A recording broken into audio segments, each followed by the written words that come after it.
I have not watched any of this. I saw like one clip on Twitter and it looked really, really bad, but you guys voted for it. So we're gonna watch Destiny debate this guy on Trump trying to overturn the results of the 2020 election, the whole other host of issues. It's only an hour long, which for Destiny debates over Trump is actually quite short. So let's check it out.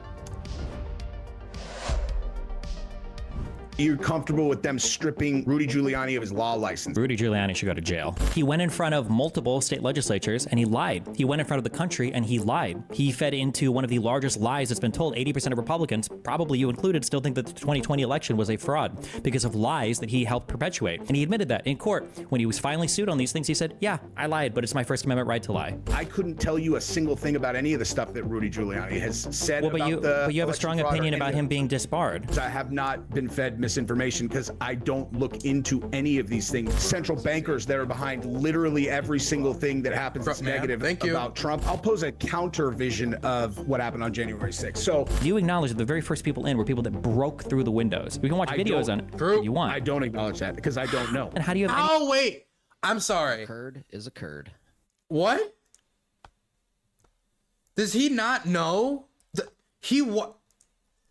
I'm sorry. Look, all I'm going to say is if you don't know anything about J6, don't talk about it at all. But if you're going to talk about it and you don't know how they even got in the building, you don't know like the basics of the timeline, don't talk to Destiny about it, who's been like... Enthusiast has donated $5. I see Trump shoe I change channel. Like, let me put this in another way. Let me put this in another way to you guys, okay? Booking Destiny sometimes on my show is difficult. And he's a star, and in a way, like, people watch him, so that you can attract people there. But a lot of times, the debates you guys want to see, the ones that you guys want to fill in the, like, seats for, are the ones that are the hardest to make. And making the last show with Destiny was particularly difficult. And it was because, like, some people, like, up until the last moment was nervous about talking to Destiny because they, didn't feel like they had done enough prep. So, last second shuffling around.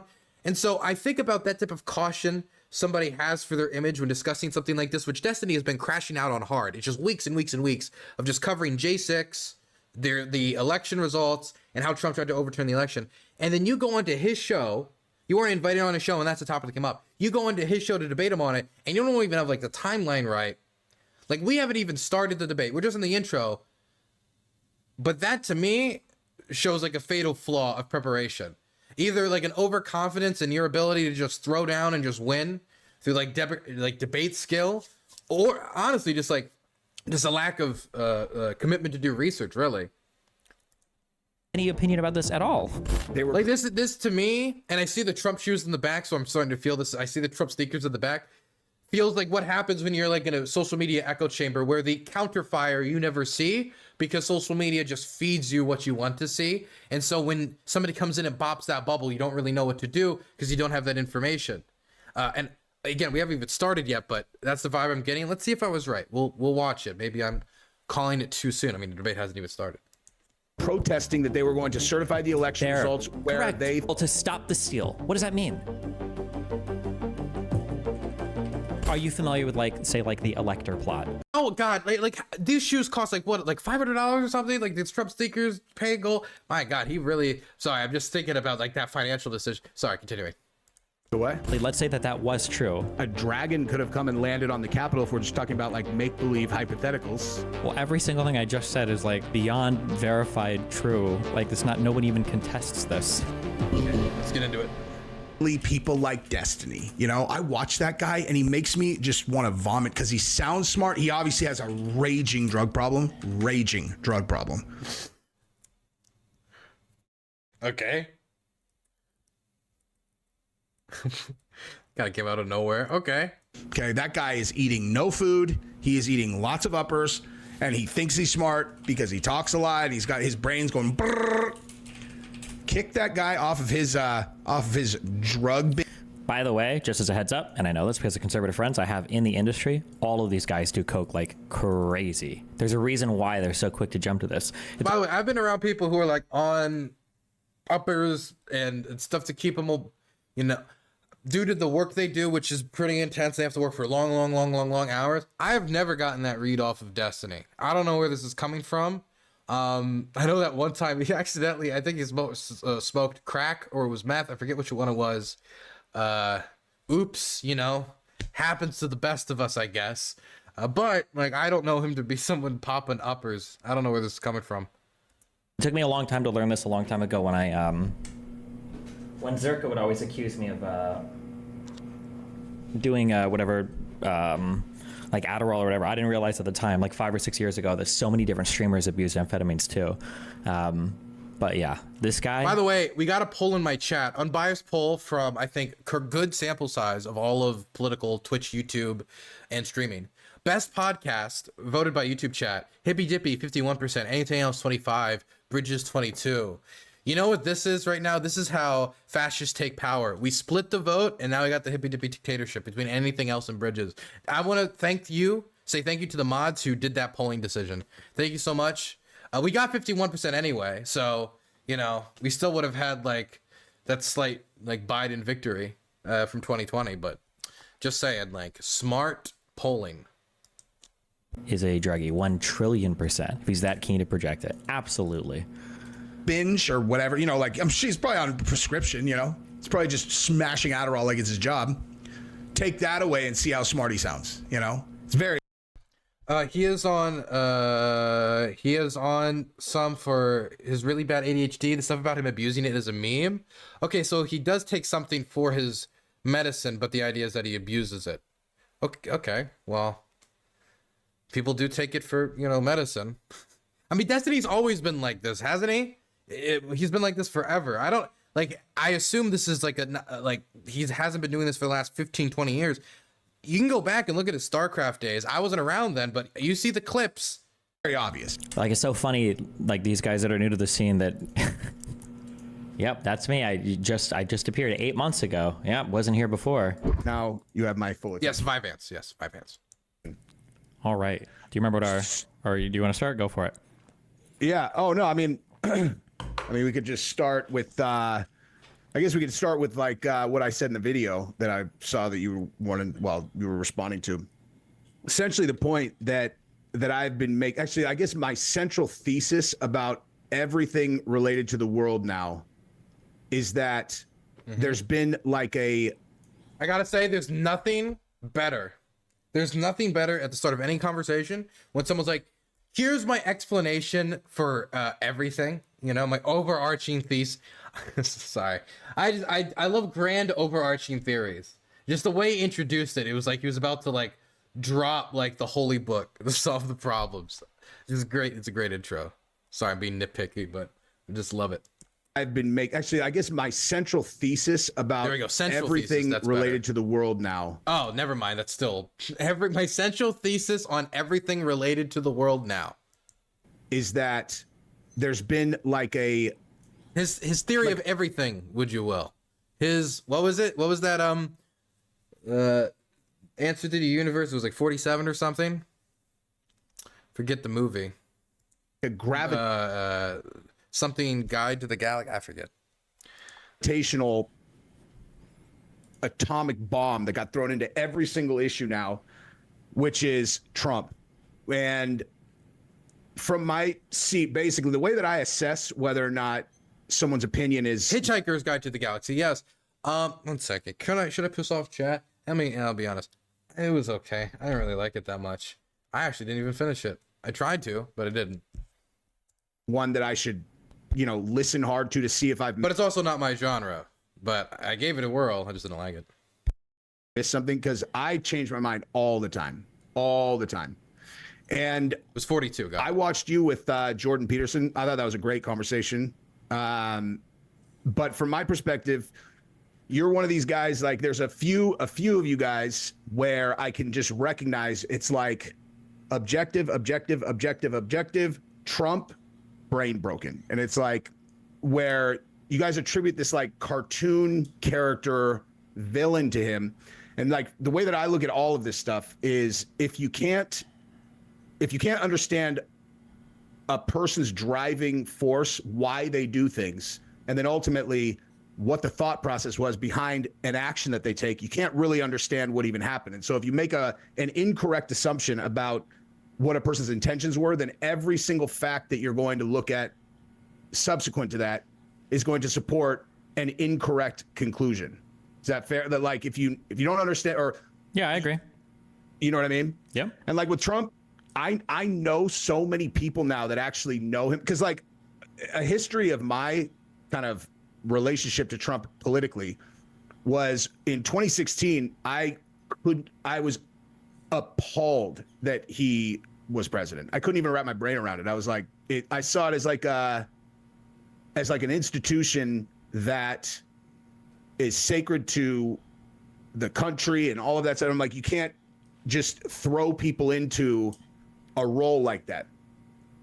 But what I saw after that, as he, started to figure out the job, is that there was this other thing happening, and he started to look a lot more presidential to me while he was in the seat. And then simultaneously, as we're watching, like all he was presidential.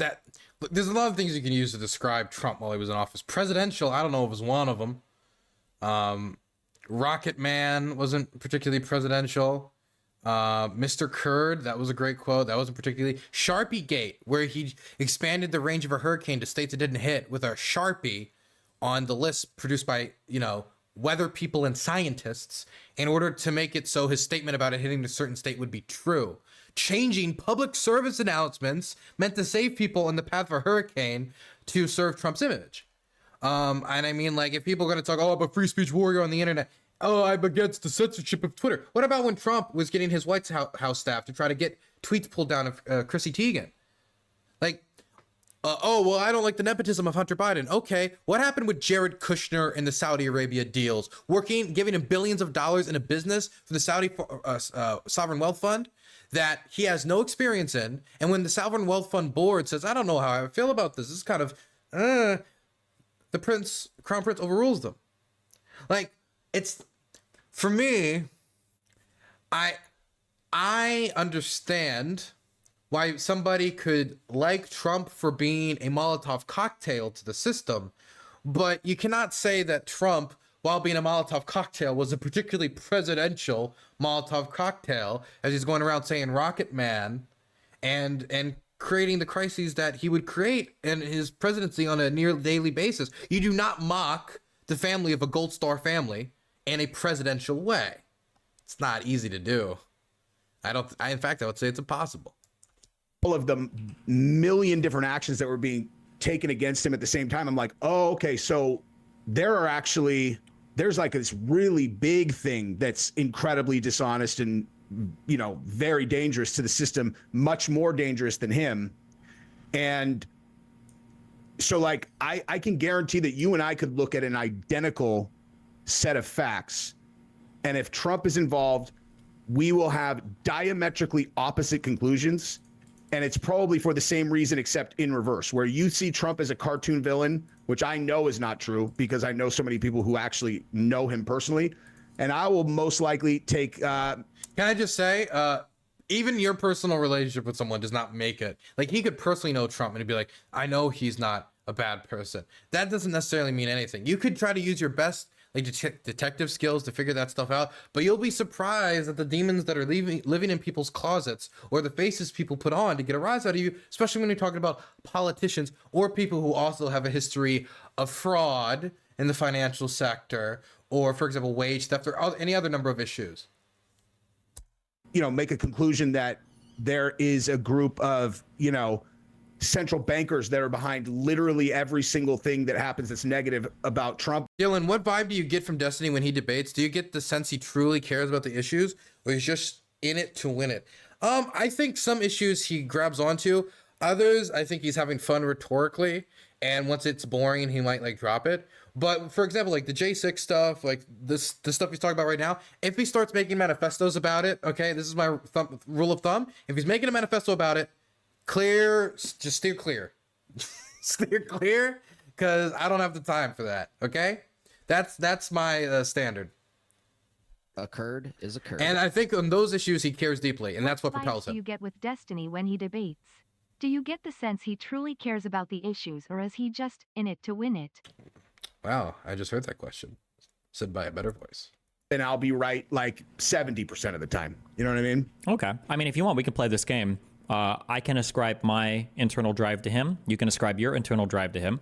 And then we can just look at different scenarios and we can see whose offers the greater explanation. Okay. Yeah, mine is pretty simple. By the way, I was thinking of actually, we always look for new guests for Hippy Dippy. I was looking at this guy as a potential guest. I haven't watched the whole debate yet, and I'm going to disagree with him. And this is the problem with me doing my debate show is that by me reacting to these debates, I always feel like I might be closing doors if I end up like disagreeing with somebody too fervently or by laughing. But like, I don't know. This guy was saying what he was saying about Destiny and uppers. So I'd imagine he couldn't have like a big fire symbol behind him and say stuff like that without being able to take the heat, I would imagine, you know? I mean, you can't put fire next to your name and then get out of the kitchen when it gets a little hot. I think that Trump is a raging narcissist. I think that everything he does is in the service of himself. I'll say that. I think it's a very simple thing. Dylan, do you love black people? Yes, every single one, including the bad ones, all of them. A curd is a curd. Every single one. Why? Because I am woke and libcucked, and they're all great. And I think that all of your tax money should go to the worst black person you've ever met. Everything he does is in the service of his ego and to make himself feel better and more hyped up on himself, and that's it. What do you think is the drive? Sure was a question. It's an old JLP reference. And I never knew how to like, because the response is like, well, I mean, I guess it depends on the individual black. You can't do that though. You can't do that with JLP. So you just gotta like grab onto something and go wild. Okay. You just have fun with it. Driving force behind him. Well, I think everybody's driving force in most cases is themselves in one way or another in terms of like. What do you mean the bad ones? You mean like what do you mean bad? The bad ones, all of them are good, including the bad ones. The bad ones would be like, I don't know, like probably like OJ Simpson or like, bad people who's doing bad things. What do you mean bad? Don't do that to me. Don't do that to me in my chat. Try to sabotage me like that. You know, I mean, there are people who dedicate a lot of time to charity. Even that is to make themselves feel better, or feel good. What I see from Trump is I think that what he wants more than anything else in the world is he wants to be loved, and he wants to be loved universally, and he can't get enough of it. It's like the more people give him positive energy, the better it is for him. And so it's like people ascribe malice to the things that he's doing, like he's like some kind of dictator tyrant after power. And all I care about is how has he approached the job of being president? Who is he thinking about as he's proposing policies, and ultimately why? And what I see is he wants to earn the love of the people who are in this country by delivering good outcomes for him. That's literally exactly what I see. Now, it might be due to some kind of like hysterical narcissism where he like needs to be adored and loved, but I don't give a fuck about that. Like if what he is actually doing to try to earn that is going to end up driving good results for citizens in the country, then that's good. That's aces with me. I assume all these politicians are fucked in the head.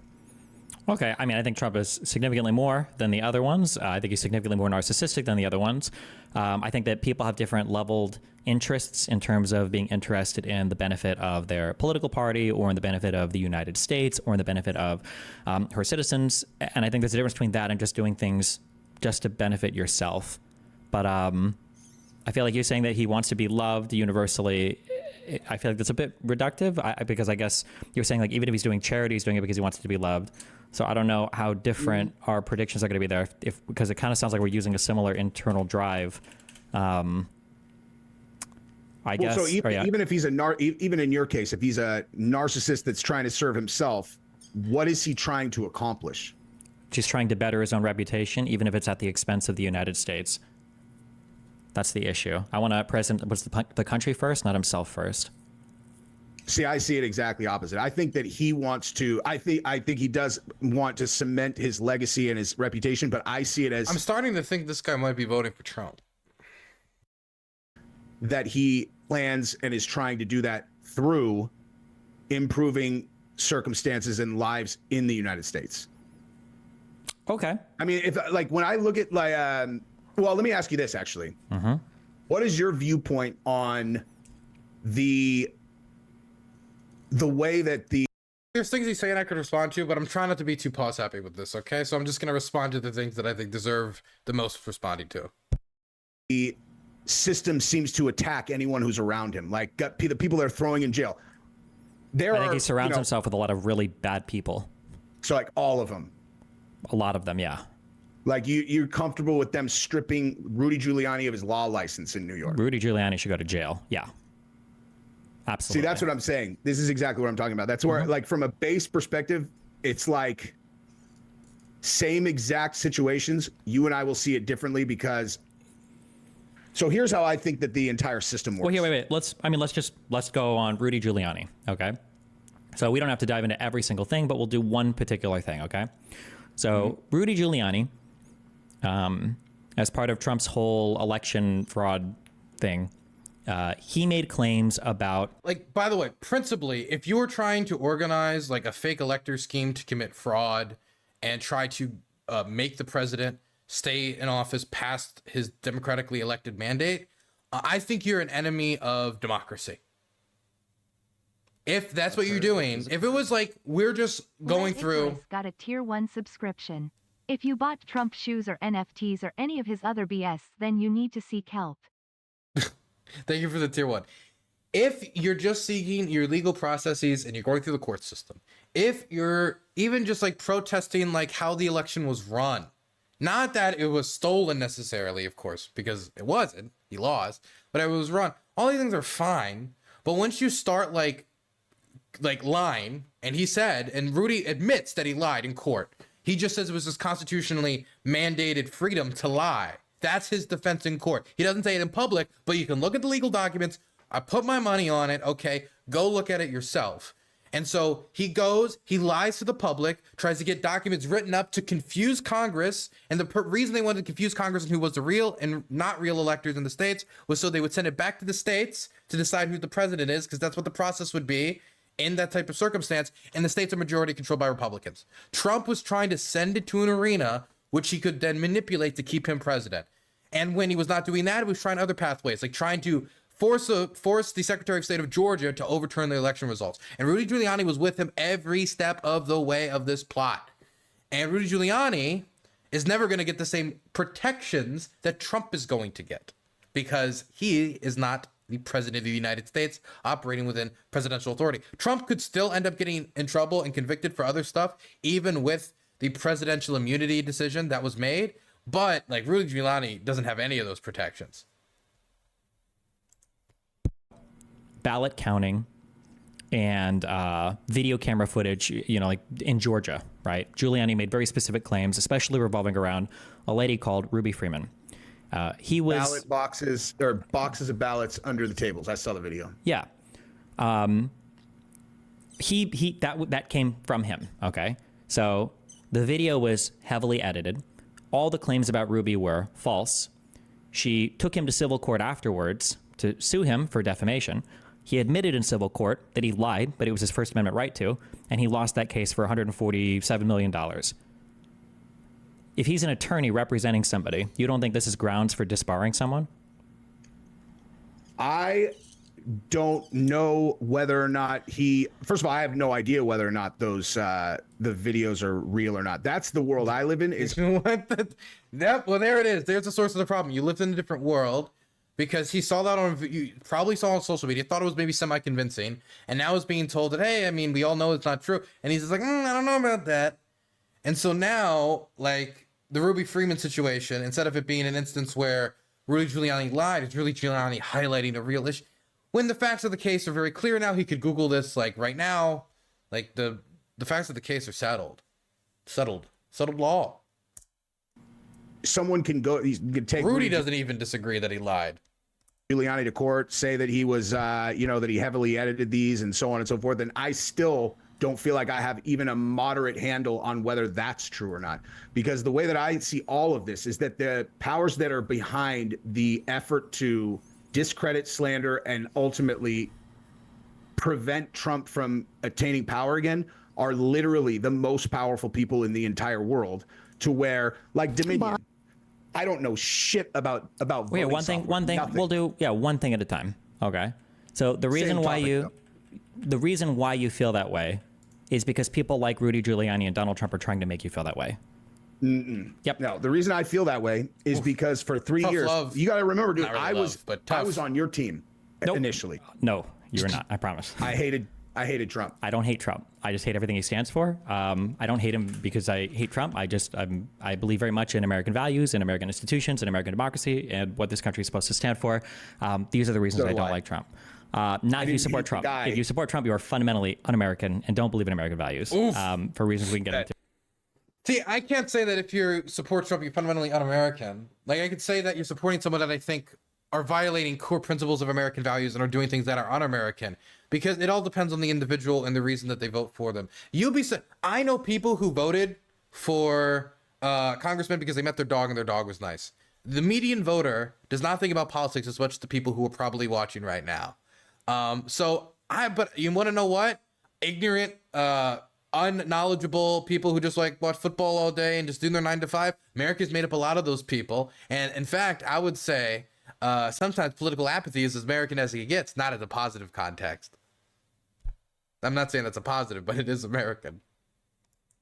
To it a bit, but if you want, real quick, it's absolutely true. If you want, I shot you a link on Twitter.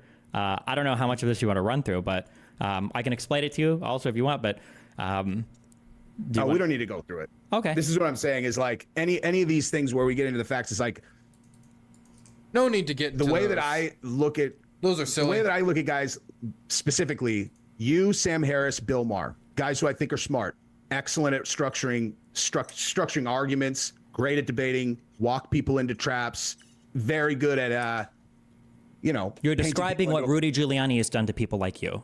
Is good at structuring arguments and walking people into traps. I literally I couldn't tell you a single thing about any of the stuff that Rudy Giuliani has said. But you have a strong opinion about him being disbarred, and I'm telling you that he said that he lied about Ruby Freeman, and he did. You can watch their original presentation to the Georgia Senate. You can see where they skip at 20 minutes in the video. Think about this, by the way. What you're telling the whole public is that this woman was part of a plot against democracy.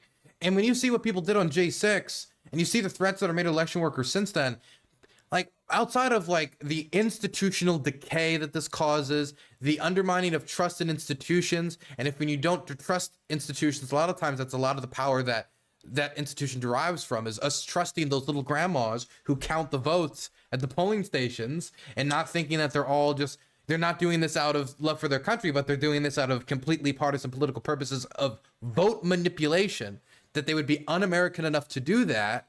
And then a lot of these people get threatened and they don't want to do it anymore. And let me tell you something, our democracy runs on little grandmas. Our whole election system, if you go and you meet the people who are working the poll booths, it's little grandmas who have been voting since they were 18, back since Eisenhower, when Eisenhower was still alive, who's keeping American democracy up on their powerful but wrinkly shoulders, okay? And if you scare all those people home, you think you're gonna get a bunch of Zoomers and millennials who you have enough trouble just trying to get them to turn out the vote to be able to go to these voting booths? And let me tell you something, conservative movements are aggressively partisan movements, are aggressively trying to recruit people to be quote unquote poll watchers and stuff with completely partisan political purposes.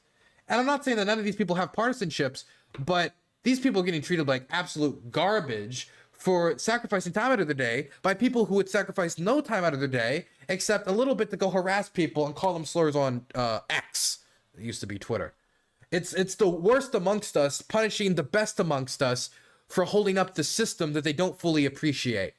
Kind of like a house cat, It feels, fiercely independent but reliant heavily on systems that you just don't understand. To hide the fact where the ballots are put underneath that table, because I already know what video you've seen. It was the one that was published by OAN. You think you've seen a video of ballots being pulled mysteriously under a table. Oh, I have no idea what the video is that I saw. Okay, I know which one it is because I know what the video is, but I don't. Whatever impression you have of whatever this kind of massive group of people that you think are like Trumpers or whatever, and how they interpret information, I promise I don't fall into those boxes. Well, then why do you think it's bad that Giuliani might be disbarred? Because the guy was he's the mayor of New York. So the guy put the entire New York mafia in prison. So, and no one ever broke his balls about anything until he started standing next to Trump. I mean, maybe when he was doing what would any of these okay, you could have the best 9/11 firefighter in the world who did the best things for New York. If he goes out and he starts doing horrible crimes and starts mugging people or doing really bad things, like, you can't just be like, I'm sorry, you get a freebie. Like, we could imagine a scenario where most people might look the other way if you, I don't know, jaywalks. You know, people are going to look the other way. An officer might be like, oh, wait, oh my gosh, you were just like drinking this beer in public? Don't worry about it. I won't do you for drunkenness. But not for, you know, I would say trying to overthrow the results of a democratic election. Stuff and putting people in prison. Maybe he wasn't breaking the law then, or acting in unlawyerly conduct. Maybe he did do that under Trump. Is that possible? Are we going to pretend that we live in a world where high-powered individuals just get prosecuted for things that they may or may not have done that's bad? That's the whole point. Is like they convicted Trump of a 34-count indictment. They convicted 34 felonies. Just stay on Giuliani. Just one thing at a time.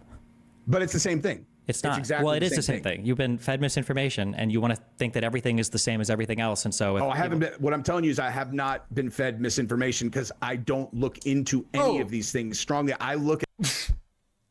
You know, I think he's got a compelling case. No, I was not fed misinformation because I don't look into these things strongly. He's just scrolling on Twitter, seeing something in his feed. He's like, huh. And it impacts his perception. And then he just keeps on walking as the grand narratives form themselves naturally as God intended. My goodness. Look at the outcomes and I go, oh, all right. So, you know, I know about this story, this story, this story. None of them faced any type of problems whatsoever. But this guy standing next to Trump, whether he did anything wrong or not, they will try to destroy him, bankrupt him, ruin his reputation, take away his law license, and literally leave him rotting in a cell if that's what, you know, they decide to do. Like, he deserves it, though. He lied. He went in front of multiple state legislatures and he lied. He went in front of the country and he lied. He fed into one of the largest lies that's been told. 80% of Republicans, probably you included, still think that the 2020 election was a fraud because of lies that he helped perpetuate. And he admitted that in court. When he was finally sued on these things, he said, yeah, I lied, but it's my First Amendment right to lie. And he lost those cases. Like, it's all a lie. Oh. But you think that it's all the same in your mind for no reason, though. Why? It is all the same. It is all the same. Like, on Rudy Giuliani, again, I haven't even looked. I know none of this stuff. But you have an opinion on it. You think it's wrong that he's being disbarred. I think it's an example of something that is happening constantly to anybody who is around Trump.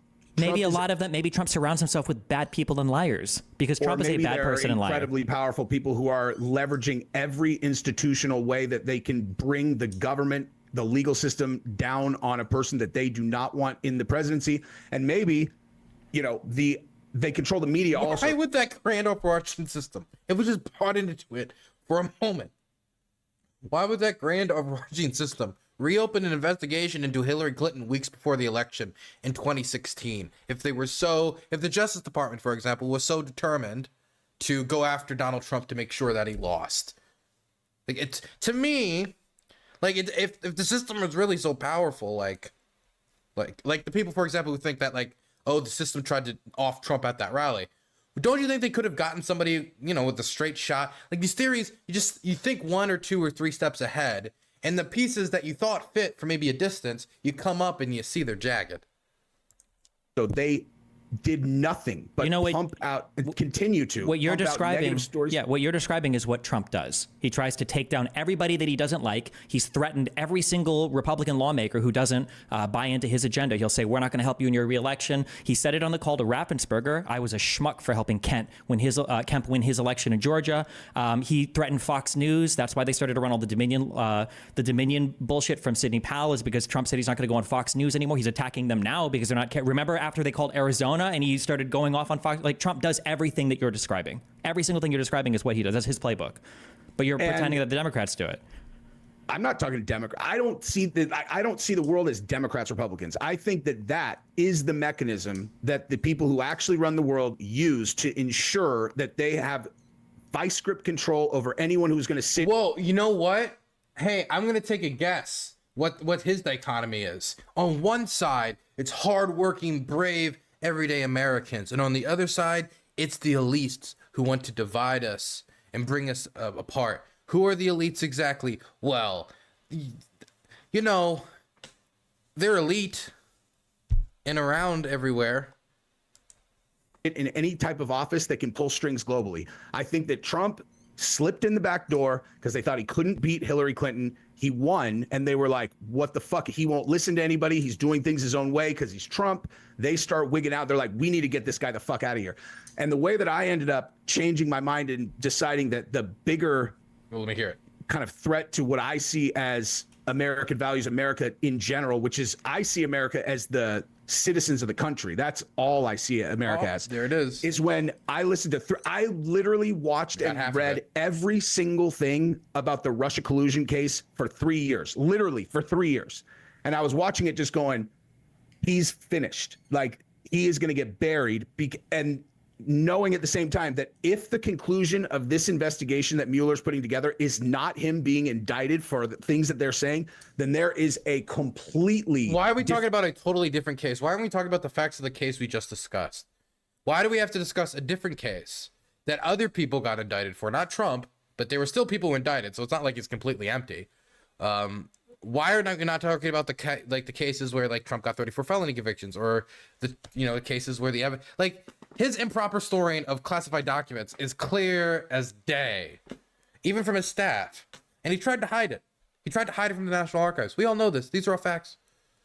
Different world that we live in, because MSNBC has been saying this as facts.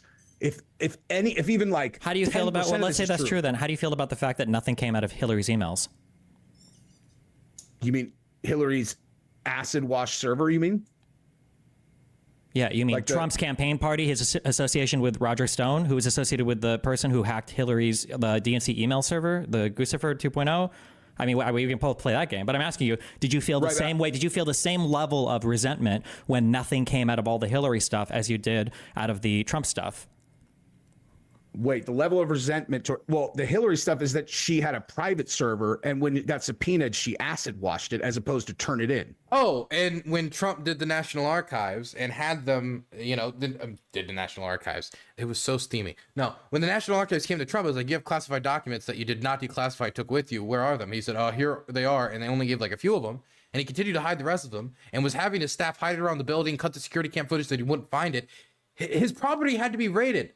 The former president of the United States had to have his home raided to have those documents returned home. And that was the only way they returned home. Has occurred. Like, acid wash. What about that? Brit nowadays, but giving Ukraine Storm Shadow swelled my heart with pride. Keep up the work over there, brother. Thank you, Jacob. I appreciate it. Thank you. I was just in London. I went to that Churchill bar, the really good one. They've got tons of cool memorabilia on the wall. It was a nice time. And I got a shave, at least a trim.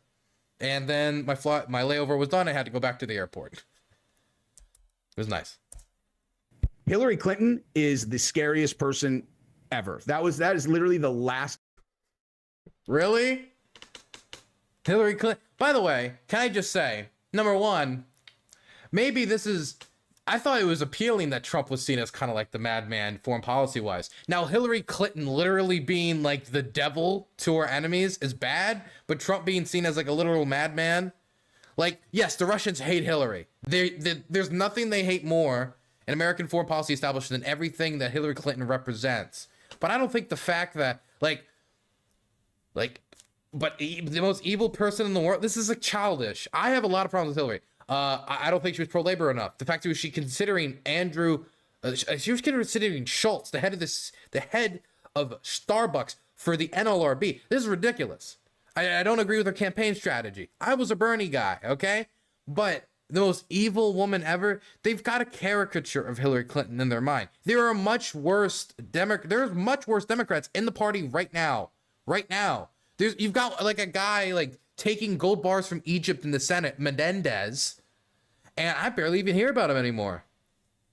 Like, come on, it's clownish, silly. Enemy out of. I have respect for her. She's probably one of the most powerful women to ever live. But there you go. That's something, I guess. She is a vindictive, incredibly powerful person that I even get nervous talking about her too much on the internet. But if vindictiveness is the problem, then I don't understand how you could be with Trump. She had a private server where who knows what's on it. I don't like to speculate, but she acid washed it as opposed to turn it into the people who are trying to investigate her. It's pretty gangster that she could do that and not face any consequences. But the hacked emails, I mean, yeah, I don't know. Like, they'd be pretty stupid to be talking about any kind of like nefarious criminal stuff through a server that's shared by her entire campaign.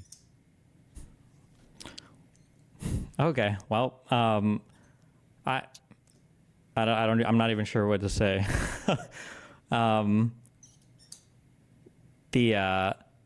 I think it's incredibly sad that I feel like half the country, you included, has just been completely wiped. I mean, Destiny got steamrolled. I mean, he's literally speechless. What can you say?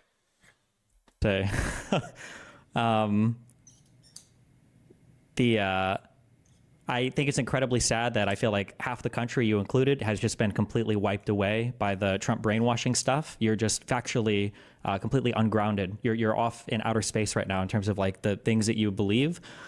We can go through any individual particular case if you want. I could talk to you about the entire Hillary thing from start to finish. I can talk to you about how there are standard procedures to wipe servers, including the destruction of devices. I can talk to you about how you don't even care about the fact that she had a private email server, because I bet you've never talked about the fact that Donald Trump and his people were using private phones and emails, but Republicans never care when it happened.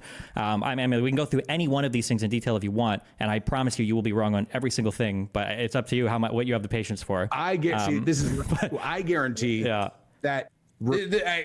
I will say Destiny is coming off as like over arrogant and overconfident, but I mean, if you ask me the odds of what he's saying, look, okay, rhetoric, okay, rhetoric, okay, focus on good rhetoric, okay, focus on good rhetoric. Regardless of what topic that we talk about, if Trump is involved, your conclusion will always be the same. Like, whether you know this about yourself or not, this is a fact. Yeah. If Trump jaywalked in New York and a person got hit by a car across the street, Attorney General filed aggravated manslaughter charges against Trump because he's a famous person and he should have known that if he crossed the street without using the sidewalk, that people could get killed. So that's what we're doing. You would be on here supporting some truth. I mean, even if it's a truth, some truths are too mean to say. Don't hurt poor Jesse. He's just an innocent little guy. He's an innocent little guy. An aggravated manslaughter charge because the dude jaywalked. That's you hate him. Like, you guys hate him. And if you say you don't hate him, I disagree with you. I mean, I think he's un-American, and I think he's a threat to the order of the United States. Like, I think he's historically bad for the country, and I think that he's bad for what this country represents. I think that people like you have a greater allegiance to Trump than any part of the United States. That's a ridiculous. You know nothing about my politics at all. That's completely not true. That's just fundamentally not true at all. Okay. At all. Do you think that? Like, I'll give you an example of here's how I see America. Perfect example. Brittany Griner is arrested in Russia, and you have a lot of conservative retards that are like, let him have her. Let him have her. I'm like, are you out of your fucking mind?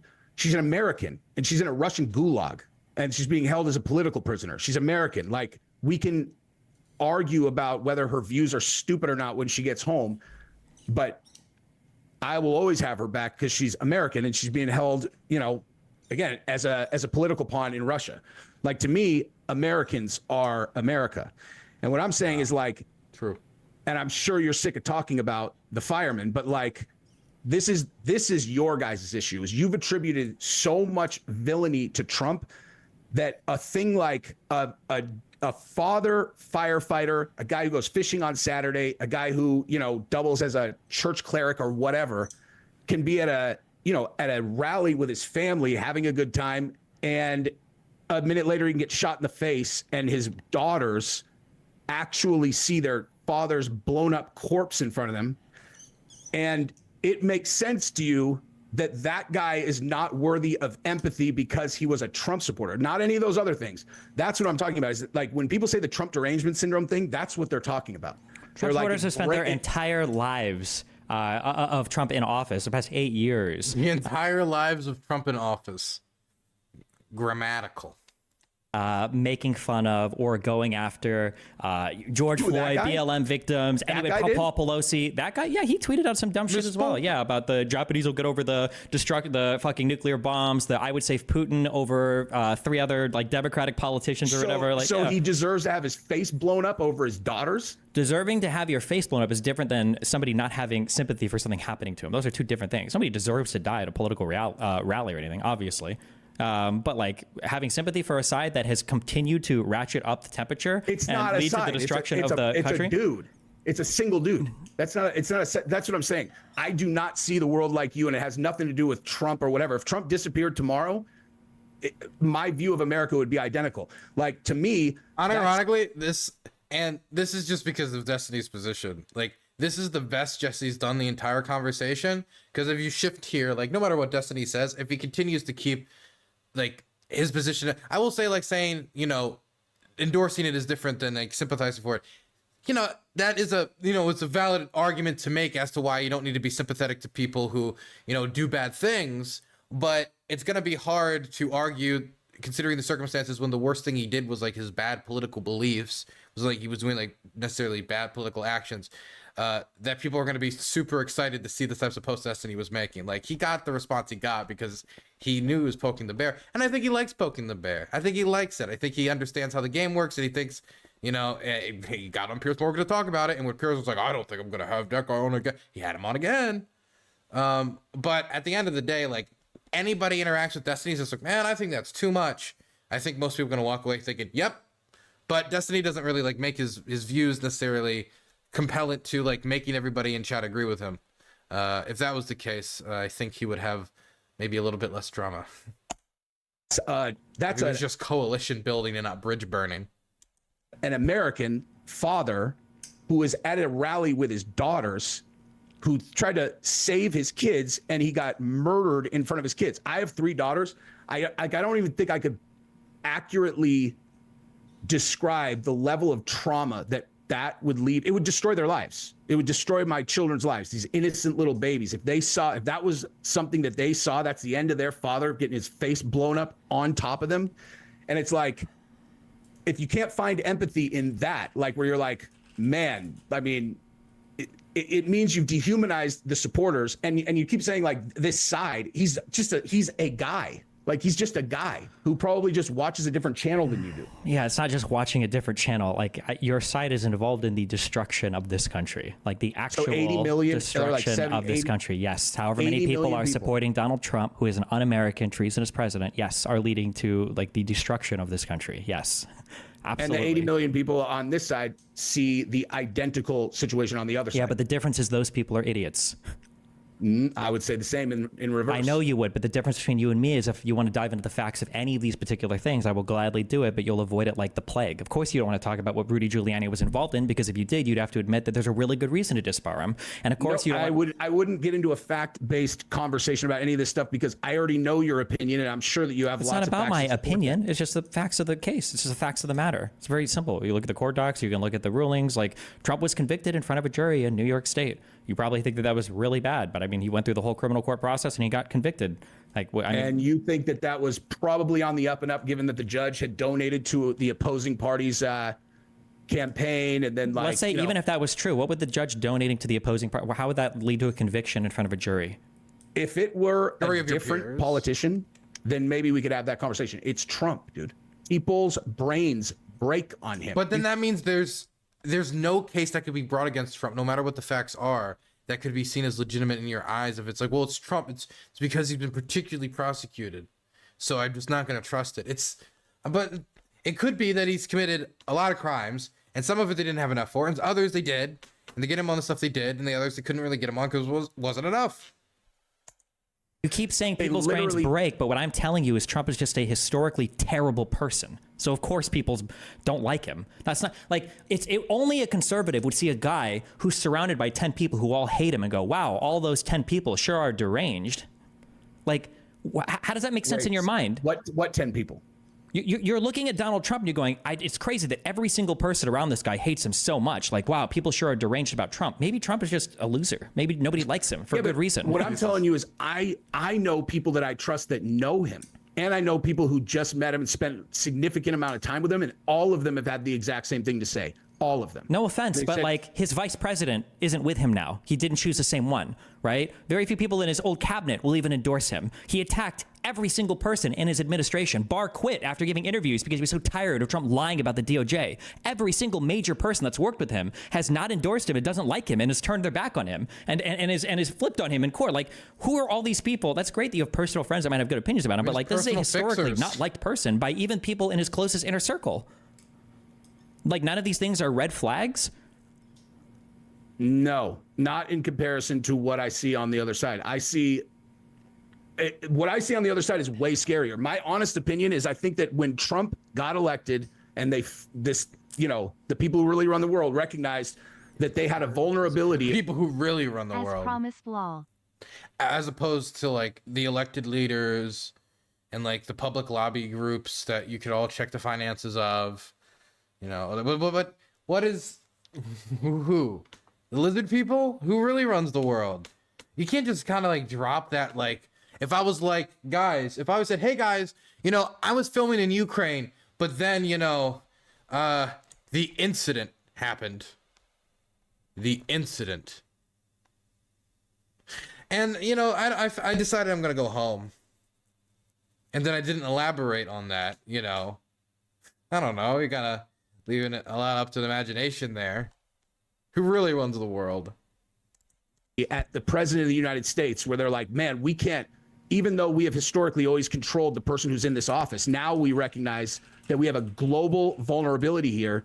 And I think that what their solution has been to slander and try to destroy Trump's life and make sure he never becomes president and simultaneously weaken America to a point where they don't have that vulnerability anymore. Is there any single thing that you could see or be shown about Trump that would make you think, okay, maybe this guy's not a good guy? Of course. Like, what would you have to see? Like, what situation? We can do the Jan 6 stuff if you want. We can do foreign policy if you want. We can do like any topic, any individual thing. There's literally not a person on earth that has any kind of carte blanche with me. Like, I'm not. This is what I'm saying. You see a guy who gets killed as their side. Like, and he likes Trump, so like their side. It's like such a weird. I don't know. Like, I don't even know how to even respond to that. Like, I don't see people as like, oh, that person's a Democrat, and then like that's where like the conversation stops. I find it actually really bizarre that people make decisions about whether or not they like people or want to have them in their life based on what like politician they like. Like, to me, it's as insane as if you week to week watch like Survivor with your neighbor and you're like, oh, I like Rick, and they're like, okay, oh, I like Nancy. We're talking about presidents, okay? No, so I know we can do. Okay, on January 6th, Donald Trump watched the Capitol burn for 3 hours. And he sat there and watched it and did nothing until the very, very, very end. He finally sent a tweet telling people to go home. You don't think that was an abdication of his duty? You don't think he was watching his own vice president come under attack? You don't think that he... This is what I'm saying. There's no point in us talking about January 6th at all. Like, just... Because you're uncomfortable. Because you know that the facts don't support you. Oh, no, it's not because I'm uncomfortable. Because Donald Trump is... I'll say things, you'll go, that's not factually accurate. You'll say things... Okay, so to be clear, does he want to have a debate without talking about facts? So we're just gonna... Are we going to treat truth as relative in this conversation? I think the election was stolen. You think that, Biden was elected president and he won.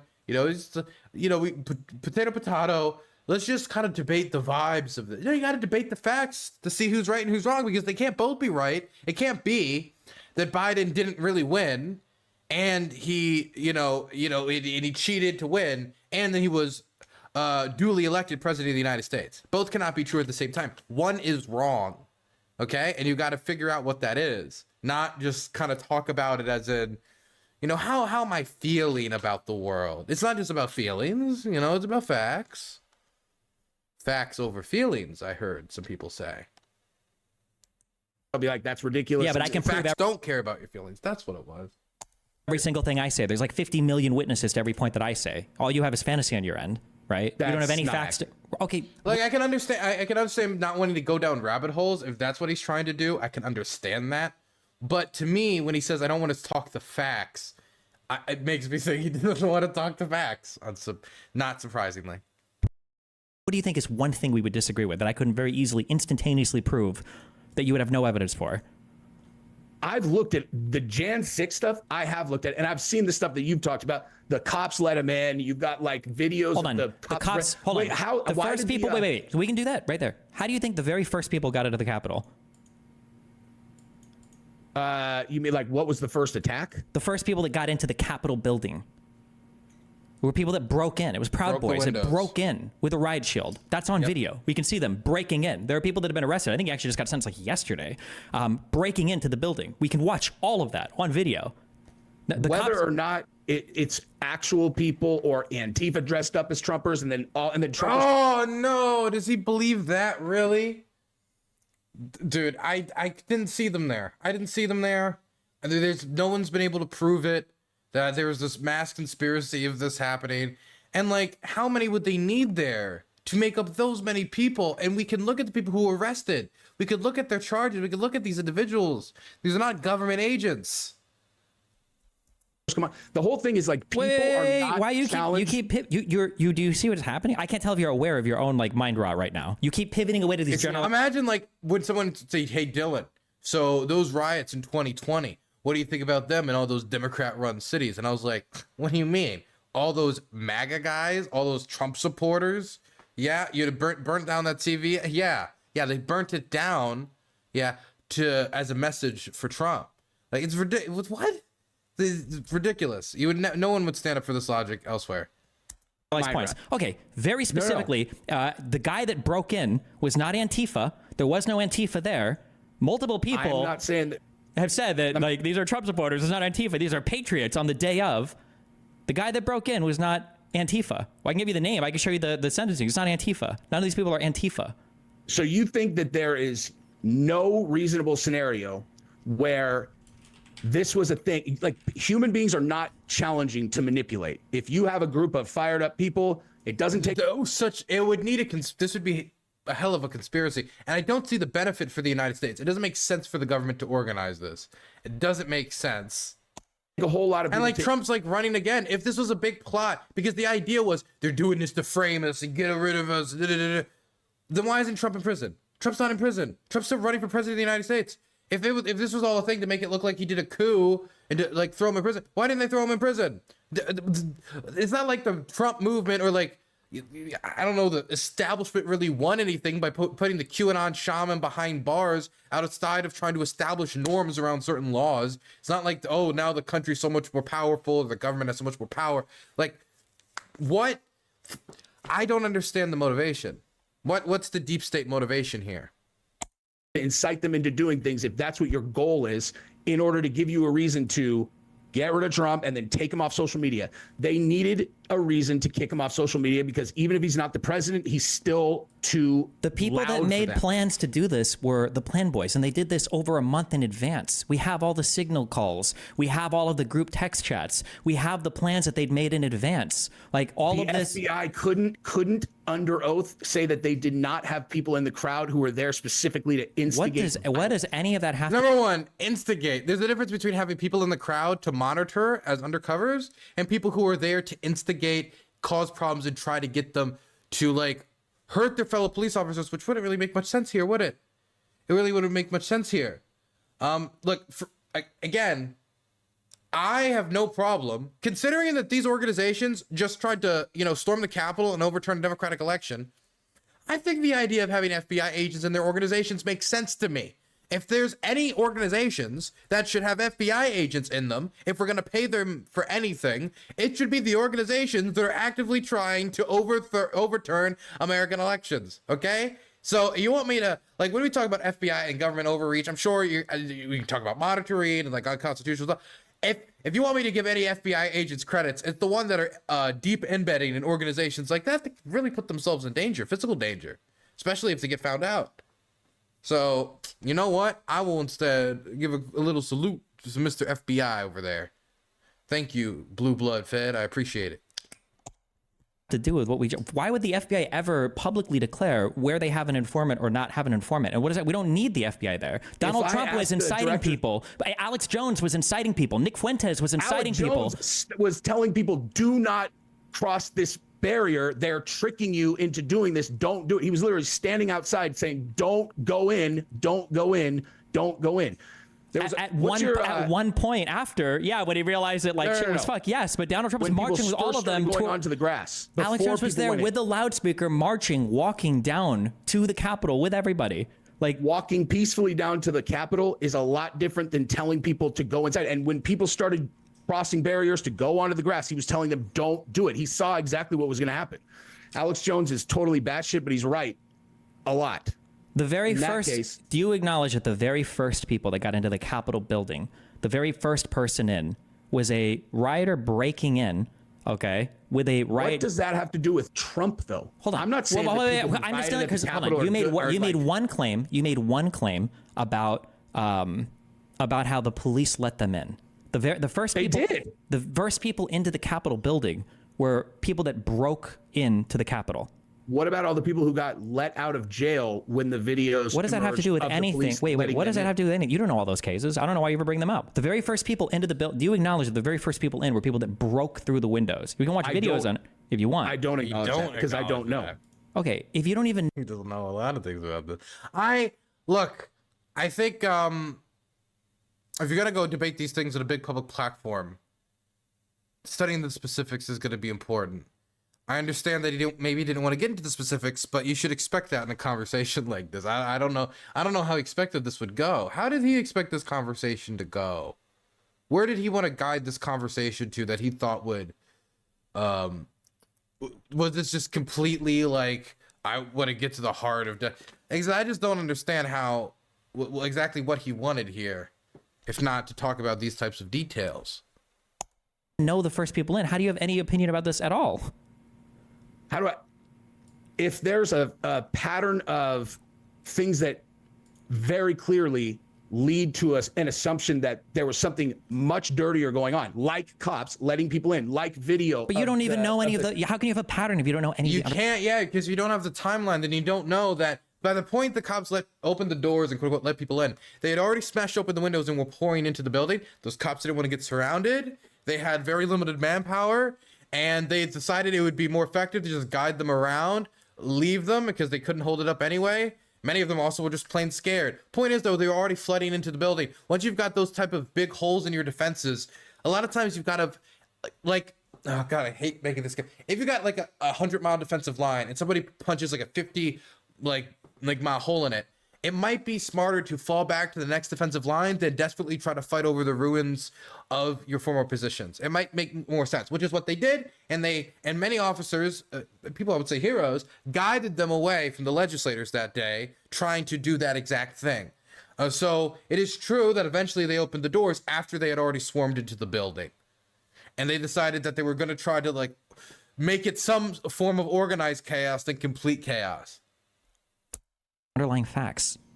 I do know the facts. I've seen the videos of security guards walking these groups of guys around the thing, and then why? Mind you, somebody got shot. Ashley Babbitt got shot. People died. People getting crushed. There were over 150 officers injuries.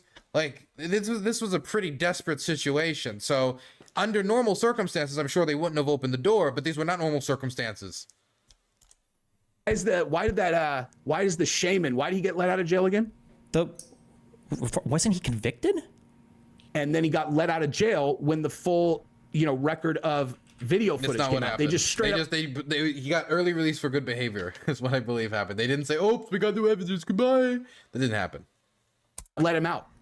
When does that happen in the American justice system? We're like, oh, this guy's innocent. I'm not aware of what you're talking about. The January 6th rioter was sentenced to 41 months in prison. I don't know what you mean about let out. Tucker Carlson did the expose with all the Tucker Carlson expose. Well, incredible, respected, world renowned. I mean, he's respected in 40% of America and Moscow. So why Tucker Carlson is not a credible journalist. He lies constantly. I think he does it on purpose. And other times, if it's not on purpose, then it's horribly just mismanagement of reporting. He's talking about spirit demons taking over the United States with secret deals with the government. It's crazy stuff. He's 2 steps off from frazzle drip level conspiracies. He's out there. breadth of footage from the January 6th, and he was shown. Tucker Carlson did not give you the full breadth of footage. Tucker Carlson gave you a heavily edited, like 2-minute splice of him being led to the Senate chambers once the building was already broken into. Enough footage for him to just be let out of jail a week later. He wasn't let out. He served his time. No. Okay. Oh, I didn't. No, the shaman got released. Well, I hadn't considered that point. I hadn't considered that. Never mind. Released. And anyway, it doesn't matter. January 6th is a single incident, and my contention is that it's not. Trump certainly did not have any intention of leading some kind of riot insurrection into the Capitol. Like, if someone goes to the Capitol building and they attack police, they should go to fucking jail. No, he didn't want to lead it, but he wanted to leverage it, and he did. They were making calls at the Capitol during it, and he waited for 3-4 hours while his family begged him. He knew what he was doing. He was leveraging it. I mean, he was in a tough position. He was somebody who wanted to use some tough guy tactics, I think, in his mind. We agree on that, but you're connecting this, assuming that the Proud Boys did go in first. Like when they were talking about when he was saying, I heard. One second, let me see if I can find this report. Donald Trump said maybe the mob was right to chant "Hang Pence." Report. The New York Times reported on the bombshell White House comment on Tuesday. 2 witnesses, the paper said, have confirmed to the White House committee investigating events at J6 that Mark Meadows, then Trump chief of staff, described Trump saying something to the effects of maybe Pence should be on. Unfortunate. That is not on Trump as an insurrectionist, because he was leading a protest that he never gave even a word of instruction that sounded like, hey guys, let's get in there and go fuck shit up. Let's take this place over. It's like, it's ridiculous. Everything that he said was the exact opposite of that. No, that's what Trump said for basically his entire speech. That's almost exactly what he said. Yeah. No response. Then why didn't he get charged? Because you know they would have charged him. What is having to get charged? That doesn't influence whether or not he said these things during the during his speech at the Ellipse. So you think that the attorney general or whoever would have been responsible for prosecuting Trump at the end of the January 6th hearings, you think they'd just let him off the hook if he said something that equated to? It's not about letting violence? somebody off the hook. Taking somebody to court and trying to charge them with a crime relating to inciting a riot, that's a really, really, really high standard, right? You're talking about the Brandenburg test here for a standard of whether or not you can criminally charge somebody. But whether or not somebody can be criminally charged because you don't know if you would like convict in front of a jury beyond a reasonable doubt doesn't mean a person didn't do a thing. I didn't say didn't. Well, I don't think you did. You just presented that as evidence. You were like, well, why didn't they charge him with a crime? Like Donald Trump has used so much rhetoric that was like very obviously like leading. I mean, everything that he said, the people walked from the speech to the Capitol building, and then the rioting continued and people broke in. Like that's exactly what happened. Did this all just happen on mistake by accident? Like it just happened to be that people broke into the building and the certification got delayed? Peacefully walked down to the Capitol. He never gave any instruction to go. He said that barriers. One time, like 20 minutes into an hour-long speech. The rest of it was... Where in the speech did he give instruction that said, let's go attack police officers and break into the Capitol? He didn't say, let's go attack police officers and break into the Capitol, but he used speech saying that you have to get tougher, that if you have to fight or you're going to lose your country, that it's a corrupt election that was stolen and that we can't allow these people... Quote, if we allow this group of people to illegally take over our country because it's illegal, when the votes are illegal, when they get the way they... when they get... Fuck, reading his... When the way they got there is illegal, when the states that vote are given false and fraudulent information, like all of these things are about how the election has been stolen. They're stealing our country from us, that we have to fight like hell or we're going to lose something. If I took the text of that speech and put it in Google, I bet you I could find identical verbiage out of the Democrats. Yeah, but if then it's followed by actual violence, which he then proceeds to not do anything about for 3 hours when he had the power to do so. And it's not like he wasn't watching. He was glued to his television screen, according to all reports, as his family was begging him to do something. And as it was going on, he actually, in some instances, egged them on with like continued critiques of Mike Pence as they were saying, hang Mike Pence. And I mean, reports indicated that was saying maybe they should in private. So why would, if that was what he believed, why wouldn't he either A, encourage it, or B, not say anything or not discourage it? About the 2016 election? Like, if he was willing to try to leverage his influence in the Republican Party over Brad Raffensperger, right, and even like criminal liability, saying he could maybe be held liable if he didn't help overturn the election results in Georgia, then why wouldn't he be willing to do that type of behavior on tons of other issues? Why wouldn't he be willing to do that behavior to Mike Pence or to Congress in general, as he's actively continuing to make these calls with Rudy Giuliani, of all people. Who would have thunk it? 550,000 times. That is exactly what they said about 2016. And everybody acts like questioning election results is this brand new thing. I'm like, I remember when Gore and Bush did this thing with the hanging chat and all that. Like, it's not. Okay, like, I don't know where you want to go. Yeah, you live in it's like talking to my mom. You live in a fantasy world. You live in a fantasy world. This is actually like talking to people in my family too. That's okay. Yeah, you live in a fantasy world. Nothing that you're saying is true. Donald Trump gave a speech for an hour plus. He wanted there to be violence at the Capitol. That was the plan the entire time. We know that because of conversations that he had with private counsel beforehand, and we know because he sat and he watched the Capitol be rioted at for 3 hours and he did nothing about it. People were outside chanting, "Hang Mike Pence." He was evacuated from his office, and then he was evacuated to an underground bunker where Trump didn't even call him to check on him. Okay, and as he's down in his bunker, he's looking at his phone where Donald Trump is tweeting, "Mike Pence has failed us." Okay, he didn't do what needs to be done. Like, the idea that this all just happened by accident and the Democrats have done the same thing. No, they haven't. The Democrats have never led a mass protest insurrection at the Capitol building to circumvent the certification of the vote. That's never happened ever. And the idea that you're going to string together some series of quotes from people and pretend that this is the same thing as Donald Trump giving an hour-and-a-half speech about how every single swing state election was stolen, you will never find anything that is the equivalent of that. Even bringing up Gore v. Bush is a joke, because despite the unpopularity of that Supreme Court case, they accepted the results of the election, just like how Hillary conceded the very night of the election to Donald Trump, as opposed to Donald Trump, who tried to win, who tried to claim victory the night of before the votes had even been counted. It's not even close to the same thing. On every single factual level, you're completely delusional and off on the opposite on the end here. I'll pose a counter vision of what happened on January 6th. So no any counter facts. No any like, oh, let's talk about that. But how about a vistula upon which you can look upon for the future of our republic, good sir? In 2020, the government mandated that everybody stay in their homes and not leave and do all the things that I can't talk about the shot ever again. But and simultaneously were turning on their television and watching BLM rioters burn the cities down every single day. That was going on the entire year of 2020. Those were all Tea Partiers. All the riots at any of those protests, those were all Tea Partiers. Just like all the Antifers were at J6. So I don't really know what he's talking about. 20, that's all people saw. They were all out there. They were going crazy. Rand Paul, he was actually the one who burnt down that CVS. Most people don't know that. I know if Rand Paul, Newt Gingrich, he was out there. He was doing some crazy stuff. Oh my goodness. Newt Gingrich was actually the real person who tried to hit Kyle Rittenhouse with a skateboard. They're burning down the cities. When's the last time you seen Newt Gingrich was a short sleeve shirt? Think about it. Down the cities, burning down the cities, burning down the cities.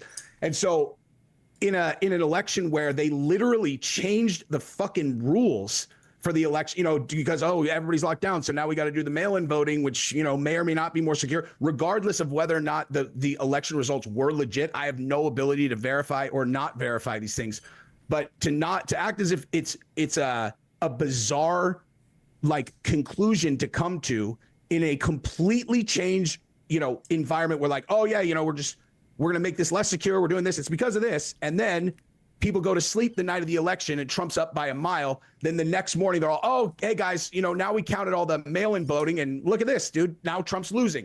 Like, whether or not it's legit or not legit, to act as if it's a bizarre conclusion for them to have. So then, can I understand then? So you think that all the state election committees were rigged?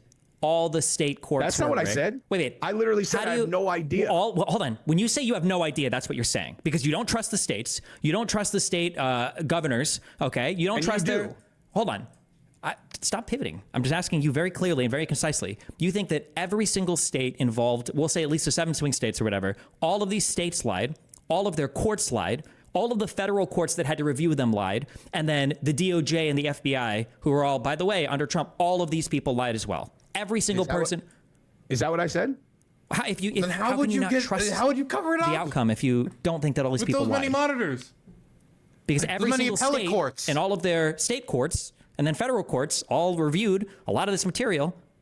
I very clearly said that I have no ability to personally verify whether or not the votes are legit or not. What I'm talking about is the people marching on the Capitol and then ultimately there being violence at the Capitol. Hold on. Do you think that the results of do you think you ever see the movies like where they put people into a movie theater and then they put the You cannot separate whether our election was really fraudulent from January 6th, because the people stormed the Capitol if they truly believed in what Trump was saying, which I believe they did, for at least many of them did, is that the election was stolen. They had to take the country back or America was going to die, which is the way Trump paints the straits in the stakes. And that's how he always paints the stakes. It's always the highest stakes possible. So if you tell people who love their country or, you know, express their loves in many different interesting ways that America will die unless I stay president and our democracy's dead because they stole the election and Pence isn't brave enough to do something, you got to fight like hell. And he might not say directly do this, but he's creating an environment where somebody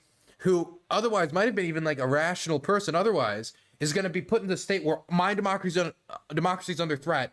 I want to preserve this country for my children. Fight, fight, fight, fight, fight. And then they get in the mode of survival for the republic.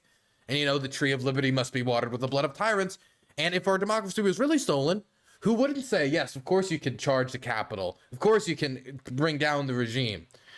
So that's the danger of that lie. Is if people really believe it, then they're going to act with righteousness as they storm the Capitol. And when you see them debating the staff, those people were debating with righteousness.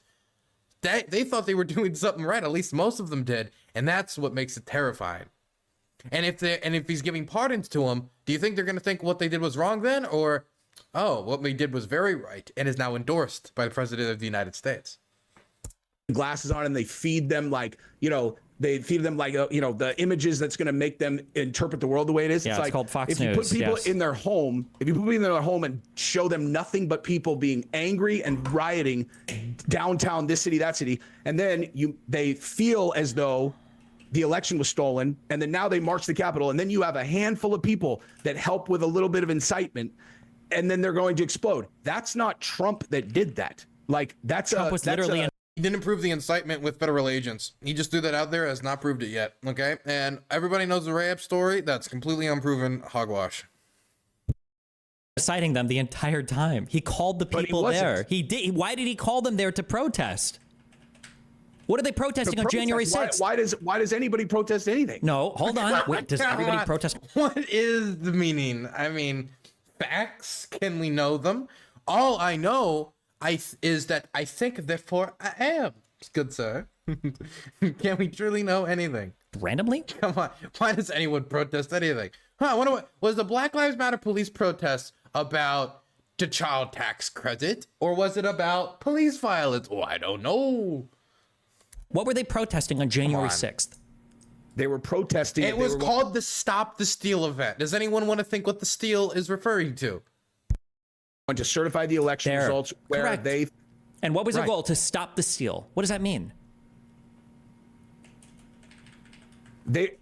Okay.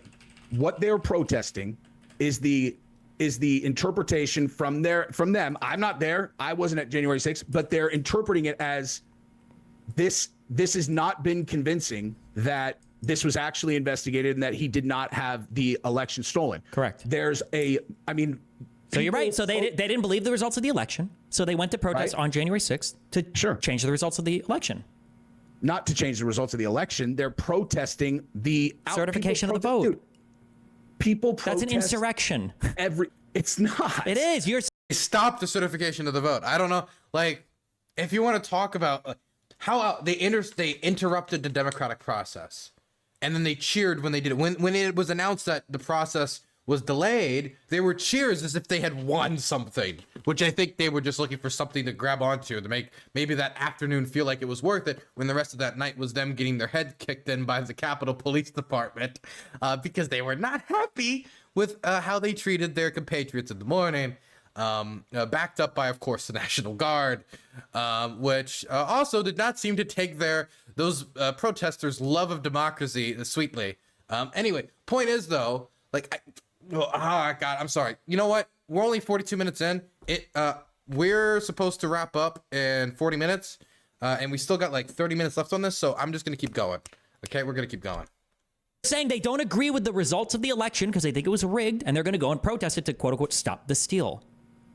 Right. And so you're saying that this was a coordinated plan. No one said anything about, well, it was coordinated because Donald Trump, they didn't go on January 5th, right? They didn't go on January 7th, right? They went there on January 6th to protest what you said. People to protest, not to violently insurrect the government with no guns. Well, he knew they had guns when he sent them to the Capitol because the vast majority of the people that showed up at the Ellipse were outside of the secured area. The Secret Service told him there were people there with guns. That's one of the reasons why he wasn't allowed to go to the Capitol afterwards, even though he wanted to. And then he sent them to the Capitol to go and protest. What were they protesting? The certification of the vote. And what happens when they went there? They managed to delay the certification of the vote. What did Donald Trump do? He was calling senators saying, hey, maybe we should wait a little while longer to certify the vote. Everything plays into this one narrative of trying to stop the certification of the vote, stop the steal. That's what it was. It's like so obvious. Like every single part plays into this. I said it first, and then Destiny repeated me, so you're welcome. I just wanted to acknowledge that. It's such a crazy interpretation. Literally everything from the beginning. Hey guys, we're going to stop the steal. Everybody shows up on the Ellipse at January 6th. Hey guys, just so you know, the election was stolen. You need to fight like hell or you're going to lose your country. This election was illegitimate. We need to hashtag stop the steal. People march to the Capitol, they protest and they riot, and they have to stop the certification of the vote, which was the steal. And you're like, and then Donald Trump is sitting in his office for 187 minutes for 3 hours, not calling the National Guard or doing anything, watching them stop the steal. And you're like, bro, how could you possibly have this interpretation of events? What? Because you're making one gigantic leap that's not even defensible in any kind of reasonable. Look, this is my central theory for everything, but don't make any grand overarching theories or leaps here. Like, bro, how could you possibly have this interpretation of events? What? Because you're making one gigantic leap that's not even defensible in any kind of reasonable way. What's the leap? You're like all the way up to, yes, they are there to protest. They are there because of this. Then you leap to Donald Trump organized them with the intention of them rioting. That's just not accurate. And then there's not even like a line of dialogue that you could say that would even moderately hold up. The January 6th committee, literally, they went through every single thing. They tried everything they could to nail him to the wall, and even they couldn't come up with anything realistic about him inciting violence. You can literally go through all of Trump's tweets before the day of. Honestly, January 5th. I hate to do like a walk away, but I'll let this keep going. I'm going to go use the bathroom. I'll be right back. Tell me if I miss anything of great import. Sorry, Danabo. He tweets, I hope the Democrats, and even more importantly, the weak and ineffective rhino section of the Republican Party are looking at the thousands of people pouring into D.C. They won't stand for a landslide election victory to be stolen. What does that mean? Right. He's saying that there's a lot of support for more investigation into whether or not he actually lost the election. On January 6th, the rioters are there to investigate? He didn't say rioters. The protesters are there because they're unhappy that the election's being certified when they feel that the election was stolen. Correct. They're there to stop the certification of the election. People coming into D.C., this is a representation of a very large percentage of the population who agree with them. You guys should pay attention because, but like none of that. January 4th, Donald Trump tweets out, how can you certify an election when the numbers being certified are verifiably wrong? You will see the real numbers tonight during my speech, but especially on January 6th. Hashtag March for Trump. Hashtag Stop the Steal. Hashtag Do Not Certify. What about that sounds like, hey guys, let's go incite violence and raid the Capitol? How can you stop the certification of the vote? How did they stop the certification? They did it by rioting and breaking into the Capitol, right? Right, but so your contention is that because Trump said stop the certification, that means that he's like dog whistling to the group to go and invade the Capitol? It's a ludicrous conclusion. That's exactly what they did. They literally did this, and he literally sat by and watched it. But you're saying why wouldn't he? I got it. Somebody answer for Trump's inaction. Somebody answer for why he was watching it on TV for 3 hours.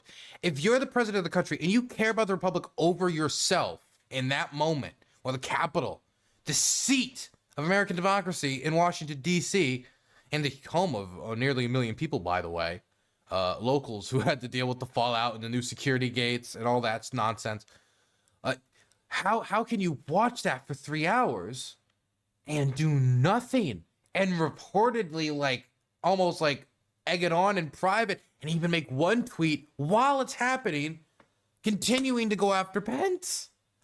For me, it's impossible to explain without some ulterior motive. And then the action that I'm looking for evidence is Rudy Giuliani phone calls for the Capitol, continuing to get them to delay the vote. And then they did it. Then they delayed it. And then after they delayed it, he told him to go home. Can you steelman the 3-hour delay? This is my honest best steelman. Trump could have been maybe so unfamiliar with the security protocol for stuff like this because he dodges every single briefing imaginable. And this is not something I'm just making out of thin air. Even his colleagues admit to the problem of trying to get Trump to like stand for any briefing about anything. So it isn't impossible that Trump legitimately did not know he had the authority.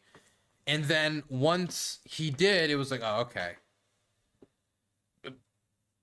That would be my steelman, is that he was so uneducated about the protocol in that moment that he didn't. That would be the only explanation, would be incompetence, which is not particularly liberating of blame for the day's events.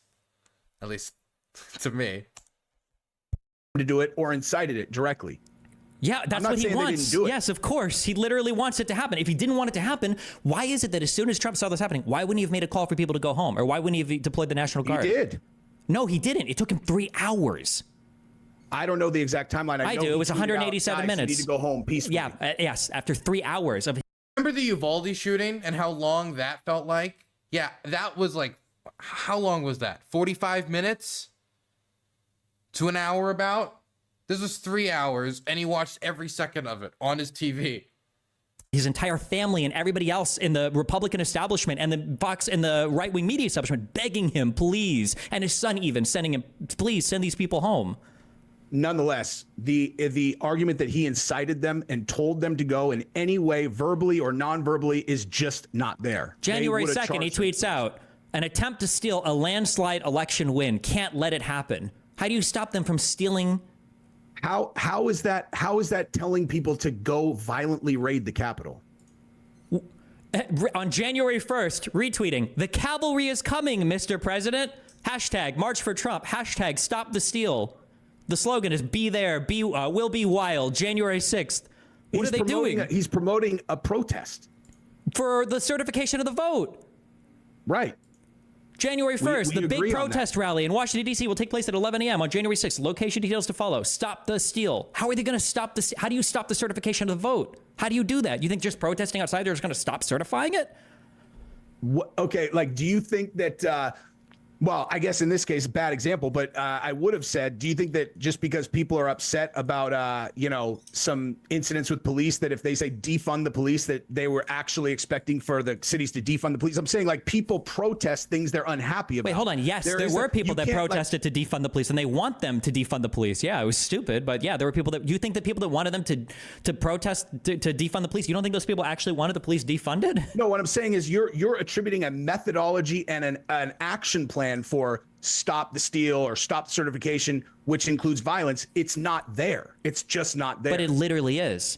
Donald Trump had fake elector slates made. At a certain point, the negligence is so disgusting. Like, if a police officer stands there and watch it. Oh, 1 second. Pence was a Chad that day.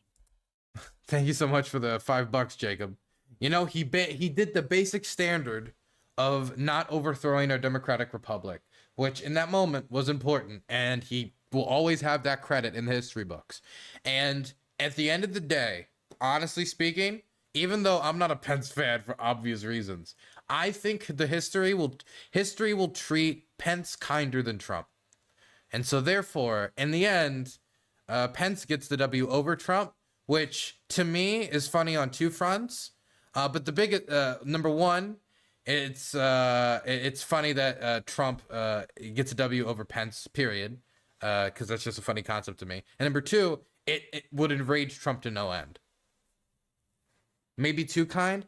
All I'm saying is that he will not be as hated as Trump historically, because at least he showed some dedication to our democratic institutions and the idea that we should be able to pass this thing down to our great grandchildren. And I appreciate that on a basic level. The same way that I would appreciate, like, if I was on fire and somebody like pulled a fire alarm so I didn't burn to death, I'd appreciate that on a basic level. But in this case, it wouldn't even be that. You would just need to stand in place and then the fire alarm, because all he had to do was not participate. and the lighting of me on fire, I guess. Not a great comparison. He was trying to pressure Pence to accept these fake electors from these states, and violence was part of the way to pressure people in Congress to not certify the vote, or to pressure Pence to... Do you think, this is a little bit off topic, do you think that Donald Trump, like, in your opinion, I'm not talking about the actual vote counting, any of that, do you think that Donald Trump really believed that the election was stolen? Absolutely or that not. He was lying the whole time. The whole thing he's lying? Absolutely. Obviously. So yeah, obvious. I completely disagree. Of course you do.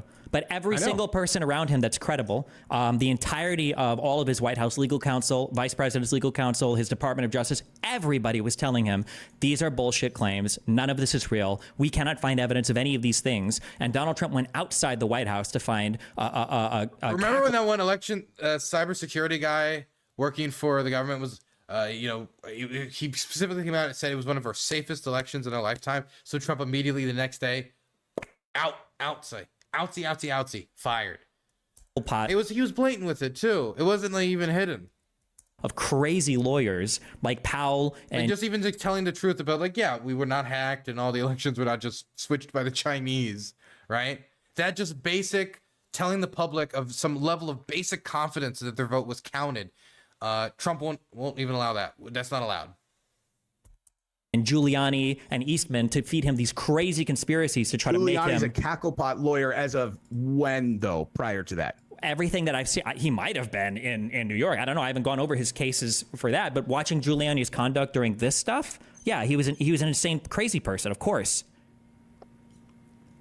See, this is what I was talking about. If our base assumptions about what a person's motivations are in opposite ends, that's what I'm saying. It's pointless to even discuss the facts because, like, no, it's not about you don't have any of the facts. That's the issue. You have a feeling that you've come that this can't possibly be true. I've gone through all of these facts. We can go through Giuliani's behavior in any of these cases. We can go through any of the facts he's doing, but you don't want to. You don't have any of those in your head. You just have an impression that Trump has given you, and because Trump has given you this impression, you're like, well, it can't possibly be the case that these guys are crazy. We are trying to drill into a single fact that you are attributing as truth, and that is that Trump incited violence. And you've gone through all of these things, and as a fact, he 100% did not incite violence, and we've seen that over the last 10 minutes. There's nothing. Well, no, you cannot say he didn't incite it. You could say maybe he didn't intend to, if you really wanted to give him a big length of credibility. Okay, you could maybe even say that, like you can say a lot of things. But if he's telling people the election was stolen when it wasn't, and then they go to the Capitol to try to stop it from being stolen, if he just would have accepted the election results, nobody would have been there that day. But he didn't. He didn't. And then when all the truth came out that, he still lost, it's, this like bamboo paper nonsense didn't amount to anything, and he wasn't able to intimidate the Secretary of State of Georgia, he should have, I backed down. And he didn't. And so they went and they pursued other options because they were being told by him that democracy was dying. Donald Trump wanted to stop the certification of the vote. Do you agree with that? Okay. He invited tens of thousands of people to the Capitol on the 6th. I bet he wished it was 1 million. Sure. Yeah. On the 6th. Do we agree with that? Sure. He said statements like, you need to fight like hell or you're going to lose your country. Do we agree with that? Like every single politician has said during a campaign. That's fine. That's great. That's great. Do you agree with that he said that? Yeah. Okay. You agree that he watched the Capitol being broken into and he sat in his room drinking Diet Coke and did nothing about it. Do you agree with that? I have no idea what he was doing. I know that he tweeted out that they need to peacefully leave. Okay, so you've conveniently, the only part you don't know is the timeline where he sits for 3 hours in his room doing nothing to stop the violence. You're only aware of the final tweet that he made at the end of the day. It was 4:17 p.m. is when he finally told people to go home.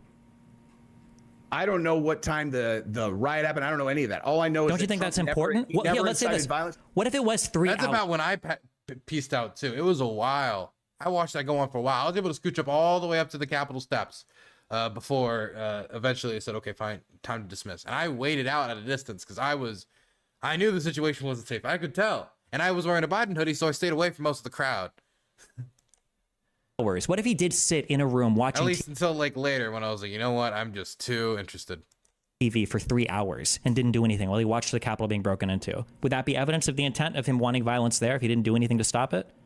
No. Okay, what would you need to see to think that he wanted violence to be there, besides a direct confession? Or is that literally the only thing that would satisfy you? What would you need to see to think that, like, that even could be moderately interpreted as him trying to incite violence is not there. Okay, what about Giuliani? What about at the ellipse beforehand? Well, first, we're way past that. But at the ellipse beforehand, Rudy Giuliani literally says, let's have trial by combat. The election was stolen. We're going to fight to the very end to make sure this doesn't happen. Right before Trump comes on. Trial by I don't, what the fuck does that even mean? Trial by combat is generally talking about one guy versus one guy, and they fight to the death in, like, Game of Thrones. I have no idea what the fuck that even means. Okay, so he hasn't watched the Rudy speech either. It's like a big moment. I mean, I don't know if I should play the clip, but you know what? I think we will. Rudy trial by combat. Rudy trial by combat.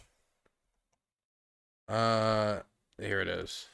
Oh, I don't want to watch the whole thing. Occurred. I'm not a fan of Pence, but he refused to leave the Capitol despite the threats. He not only put America before Trump, but also before his own safety. Thank you for the $5. Appreciate it. If we're wrong, we will be made fools of. But if we're right, a lot of them will go to jail. So let's have trial by combat.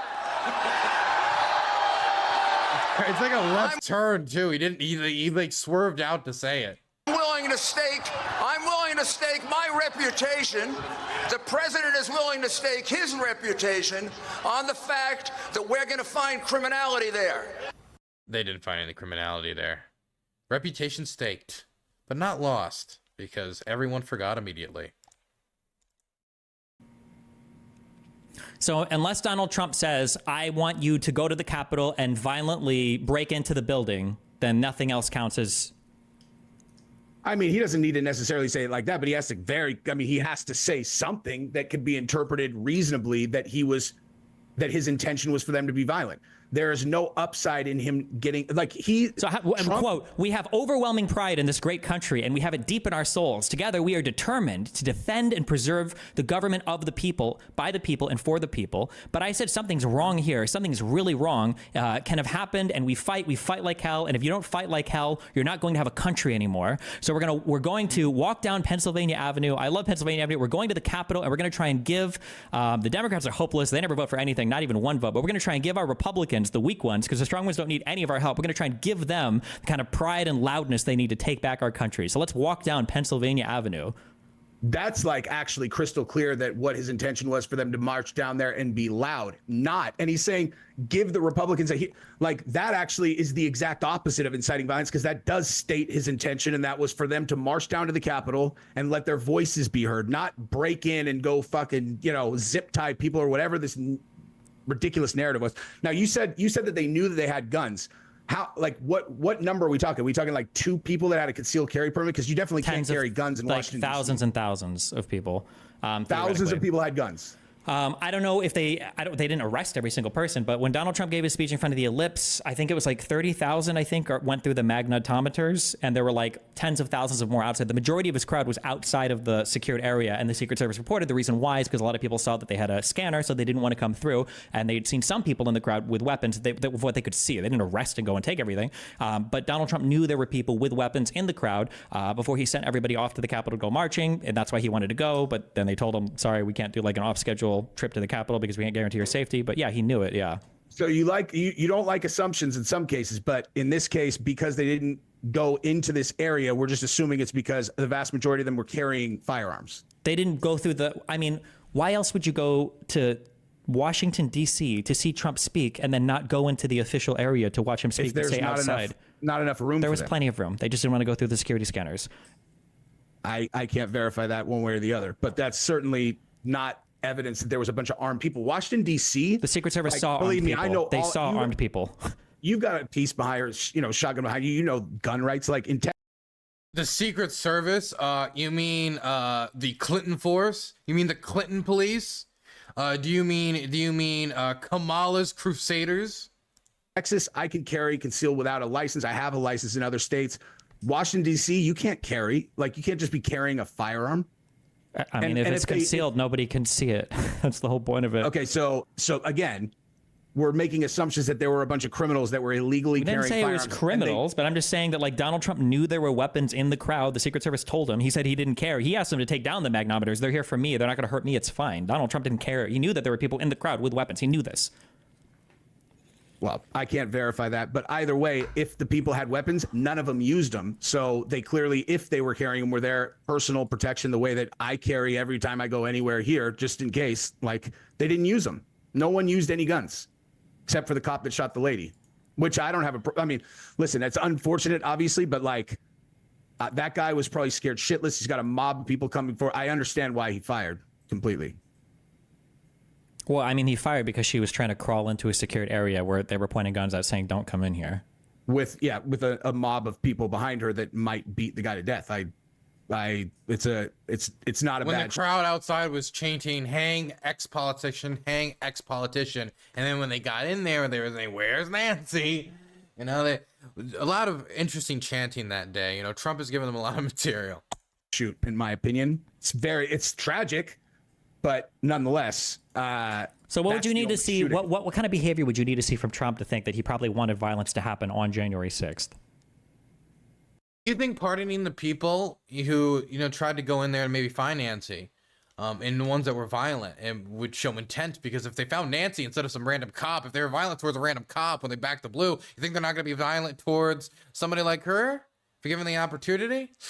I don't know. That's hard to say. And hey, the rhetoric around Nancy Pelosi at some time has been pretty toxic. Toxic enough at least to have somebody try to hammer her and break her knees, instead find her husband and try to murder him with a hammer. And so, you know, I think the political rhetoric about Nancy Pelosi may have been a little too extreme. Maybe a tiny bit, slightly. Anything that indicated that at all? Like, give me an example of something that he could say or do. I can't just make something up because it didn't happen. So like, I don't know. I'm not that creative. Like, I would need someone to like, okay, I'll give you a perfect example. If Trump wanted there to be violence, in my opinion, the easiest way to do that is to communicate with the leaders of these groups of people who are his supporters that might be willing to get violent. And you have someone contact them and let them know, look, if these guys don't, you know, if these guys are going to go forward with the certification, then let's go shit up. Someone has to give instruction to a group of people. Like, can we agree that the Proud Boys, if given direction to go get violent, probably would have? I mean, unfortunately we can't touch a lot of that communication, but Roger Stone was in direct communication with people like the Proud Boys and the Oath Keepers. Roger Stone is literally in pictures with them working his personal security, and he called them and talked to them, and Donald Trump had conversations with him on January 5th and January 6th. I mean, and they had weapons stashed outside the Capitol. There were a lot of arrests about it related to the Oath Keepers, and the Proud Boys were the people that initially broke in, but... And so if they had the conversations, and how come no one on the Trump side got investigated or indicted for inciting if they gave specific instructions? Well, right now, Donald Trump has given a blanket pardon basically to everybody associated with him, including Roger Stone. Number one. Number two, because Donald Trump got immunity from the Supreme Court, it's really hard to probe a lot of this activity. Now, who knows if any of the original Jack Smith indictment will even make it to court. But he got immunity like 5 minutes ago, and the January 6th happened, what, four years ago? Yeah, but the immunity applies to the same case. Right, but I'm saying you don't think that they had time to investigate it? Like the January 6th committee, you don't think that they had time to investigate whether or not anybody on Trump's team gave strict instructions to anybody to incite? You can cite executive privilege. You don't ever have to testify about conversations with the president. That's the whole point of executive privilege. And now because of the immunity, now even more of the conversations are protected. You think the leader of the Proud Boys, who got 22 years, wouldn't have given up the Trump campaign if he had gotten direction to get violent? Enrique Tarrio? I don't even know if he was in direct conversations with anybody with Trump himself. It might have just been through Roger Stone, and who knows what he testified to. Why wouldn't he? So he wouldn't have given up Roger Stone? He did. But Roger Stone was pardoned by Trump. I don't know what the rules are for like charging somebody if you've already been pardoned. So, but we're speculating now. Do you agree that it's just like this is the most obvious thing in the world? So it feels like very weird to like pretend that this is a real conversation. Do you agree that he did not? Do you agree? Do you agree? Are you familiar with like the elector plot? The what? When you vote for president, you vote for a slate of electors who vote for president for that state, right? Yeah, I know how this. Yeah, I know how that works. Yeah. Donald Trump had 7 different fake slates made up in every swing state. He had fake slates sent from there to the Electoral College. And the goal was to have Mike Pence pick the fake electors. That was like the plan on January 6th. That's why he kept saying he can send it back to the states. That's why he kept saying Mike Pence can come through for us. Like, we believe in Pence. Like, Pence has to come through for us. Pence has to be strong. What he wanted Mike Pence to do was to choose the fake electors. That was the whole point of that. I don't know anything about that. And I can't take anything as assuming that it's true, because the one thing that we have been talking about extensively. How could you possibly talk about any of this and not know about the fake electors plot? Like, that centered the entire plot to overturn the election. How can you not know about that? It's like the entire conversation. It'd be like talking about the OJ case and be like, murder? You don't say. Whatever. Can't see any reasonable conclusion that your conclusion is accurate. Okay. Let's say that theoretically that was true. Do you think that that would be bad? Can we say at least that? If Trump made fake slates and asked somebody to fraudulently just pick them, yeah, of course that would be bad. Okay. That was when he said Mike Pence can come through for us. What do you think he was talking about? I don't know. You said fight like hell meant that they should raid the Capitol. Wait, no. When he was asking Mike Pence can do what we need to do. What do you think he's talking about there? What I'm saying is, in our conversation thus far, when you're attributing meaning to things that people don't say directly, I disagree with your interpretation. So I have no idea what he's talking about with Mike Pence. No clue. We just can't possibly know. Like, you know that, so for those fake slates, you know that, like, none of this is contested, right? Like, this is all in open court. Like, people have been. I'm not going to pretend like I know about the story because I don't know anything about it. Okay, like, you can literally see. I mean, I can send you, like, there's like the fake slates have been filled out. All of that information is publicly viewable. That Trump's campaign, that Eastman Chesbrough and people working for Trump Giuliani were trying to organize, or they successfully organized fake electors in 7 different states to get them sent to Congress. That was the whole point of January 6th to stop this deal, was to get Pence to choose the fake electors, or to just reject all the votes because there's competing elector slates. I know nothing about that story at all.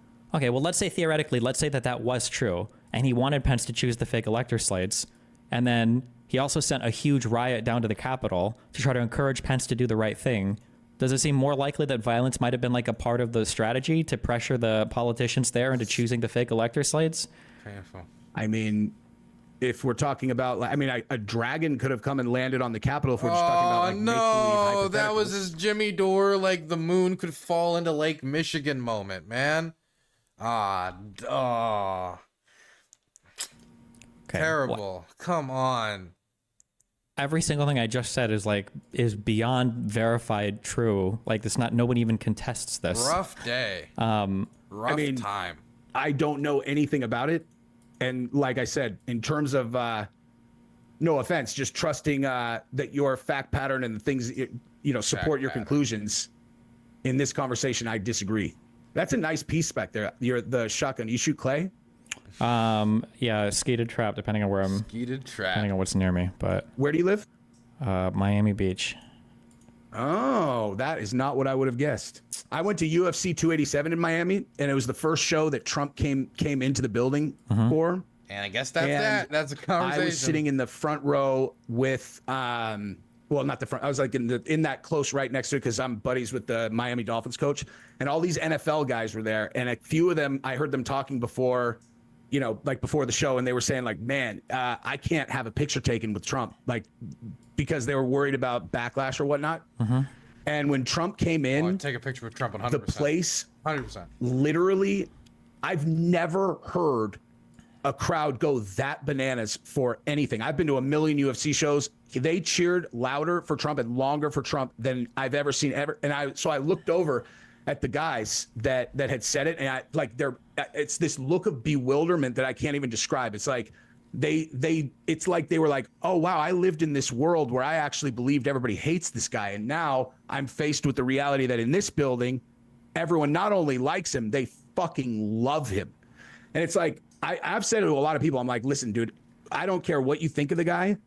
If you are in the building and felt that energy of the collective, all that excited about him, you would get behind him just because it feels good to have everybody that positive and optimistic. It's like you think that, I don't know what you think actually about why people support Trump, but that's what it is. Humans are crowd cheering. That's what it is. I don't see the point of that story. People like him, that people support him. I'm aware. I think most people are tribal creatures. Like, we are supposed to find, other like-minded people, tribe up, we battle against other tribes. It's just primal. And as much as like I disagree with people on politics, I really do see every single person in this country as an American that's on my team. Like, I don't see like some enemy state on the other side. But the people who hate Trump, you guys do, because you hate him that much. You dislike him that much. Because he's un-American, yes. But see, I think it's un-American to be flipping about an American who got shot in front of his kids. There's nothing un-American about that. Americans have a wide range of views on violence and violent conduct or whatever. But the subverting the democratic process, fighting against like every single branch of government, saying you're going to be a dictator on day one. How do you feel when he says he has a right to suspend the Constitution to look for voter fraud? I don't know about that. Let me ask you this: do you think, just pull up the Truth Social post? Do you think that it was? Let's just pull it up and read it. Can we just pull it up and read it? Like, come on, like, Trump suspend Constitution, Truth Social post. Because I doubt they will, but this is, come on, let's grab one thing and hold on to it. Destiny's usually been better about this in conversation, at least trying to hold on to one point or not. So with the revelation of massive and widespread fraud and deception and working closely with the big tech companies, the DNC, the Democratic Party, do you throw the presidential election results out and declare the rightful winner? Or do you have a new election? A massive fraud of this type and magnitude allows for the termination of all rules, all regulations, and articles, even those found in the Constitution. Our founding fathers did not want and would not condone false and fraudulent election. He's saying he can suspend the Constitution to make him president again and suspend all rules governing the state. I mean, come on, man. This is silly. A reasonable. It'd be silly if it also wasn't so acidic to our institutions, but it is also silly, but it's also scary. Conclusion that his supporters had that there might have been widespread shenanigans in the swing states. No, given the this was circumstances? fabricated, made by Donald Trump's campaign. And every single one of these major claims was a total and absolute lie. And you can follow the genesis of them all the way to the culmination. And it always ends with people like Giuliani or Powell or Fox News saying, we lied about this. That's why Fox News lost their Dominion lawsuit. That's why Giuliani and Sidney Powell said they lied and they settled with the states that they were fighting with. All of them did. Every single one. That's why he lost 62 out of 63 of his court cases. I'm not talking about those guys. I'm saying the citizens of the country who voted for Trump, given the circumstances, was it reasonable for them to be suspicious of the election results, given that the mail-in voting thing happened? Trump is winning when they go to sleep. They wake up and suddenly it's flip-flopped. No, everybody knew that was going to happen. Every single person. People were talking about it beforehand. Why did they know that was going to happen? Because Donald Trump was telling his supporters from day one that mail-in ballots were going to be rigged. So they weren't going to participate in the mail-in ballot system. They knew that there was going to be a big jump in Biden votes. Yes. Because of the mail-in voting. But the reason that everyone knew that is because the mainstream media told them that. And the mainstream media, from their perspective, is literally just controlled propaganda for the other side. So, like, that's not convincing that they said, no, hold on. Like, do you agree that Democrats took like social distancing and masking more seriously than Republicans? Yeah. Okay. So they were more likely to vote by mail-in ballot than Republicans, right? Oh, I'm not likely to. I'm talking about, was it reasonable for the voters to be suspicious of the outcome? I'm telling you, I am not saying whether or not the election was stolen because I don't know. I'm asking as, like, on a personal level, each of these individuals. I mean, you can have a little bit of suspicion, I guess, sure, but like all the states investigated all their stuff and everything came up green. Every place they checked. So, would you understand, given the way that the Mueller report played out and that entire saga, why people would be not fast to believe any official narrative that came about related to the election, especially after COVID, where literally everything that they said all along the way ended up being not true. First of all, that's not true. Everything, the Democrats to the left were far more accurate about COVID than anything the conservatives said. I'm still waiting for people to mass die from vaccines. I'm still waiting for the mass blood clots and the mass vaccine injuries and the mass mandatory vaccine periods and the mass vaccine passports. Like, none of this ever happened. So the conservatives were dead wrong on literally all of that. So I don't know where we have this idea that the liberals were wrong every step of the way. Yeah, no.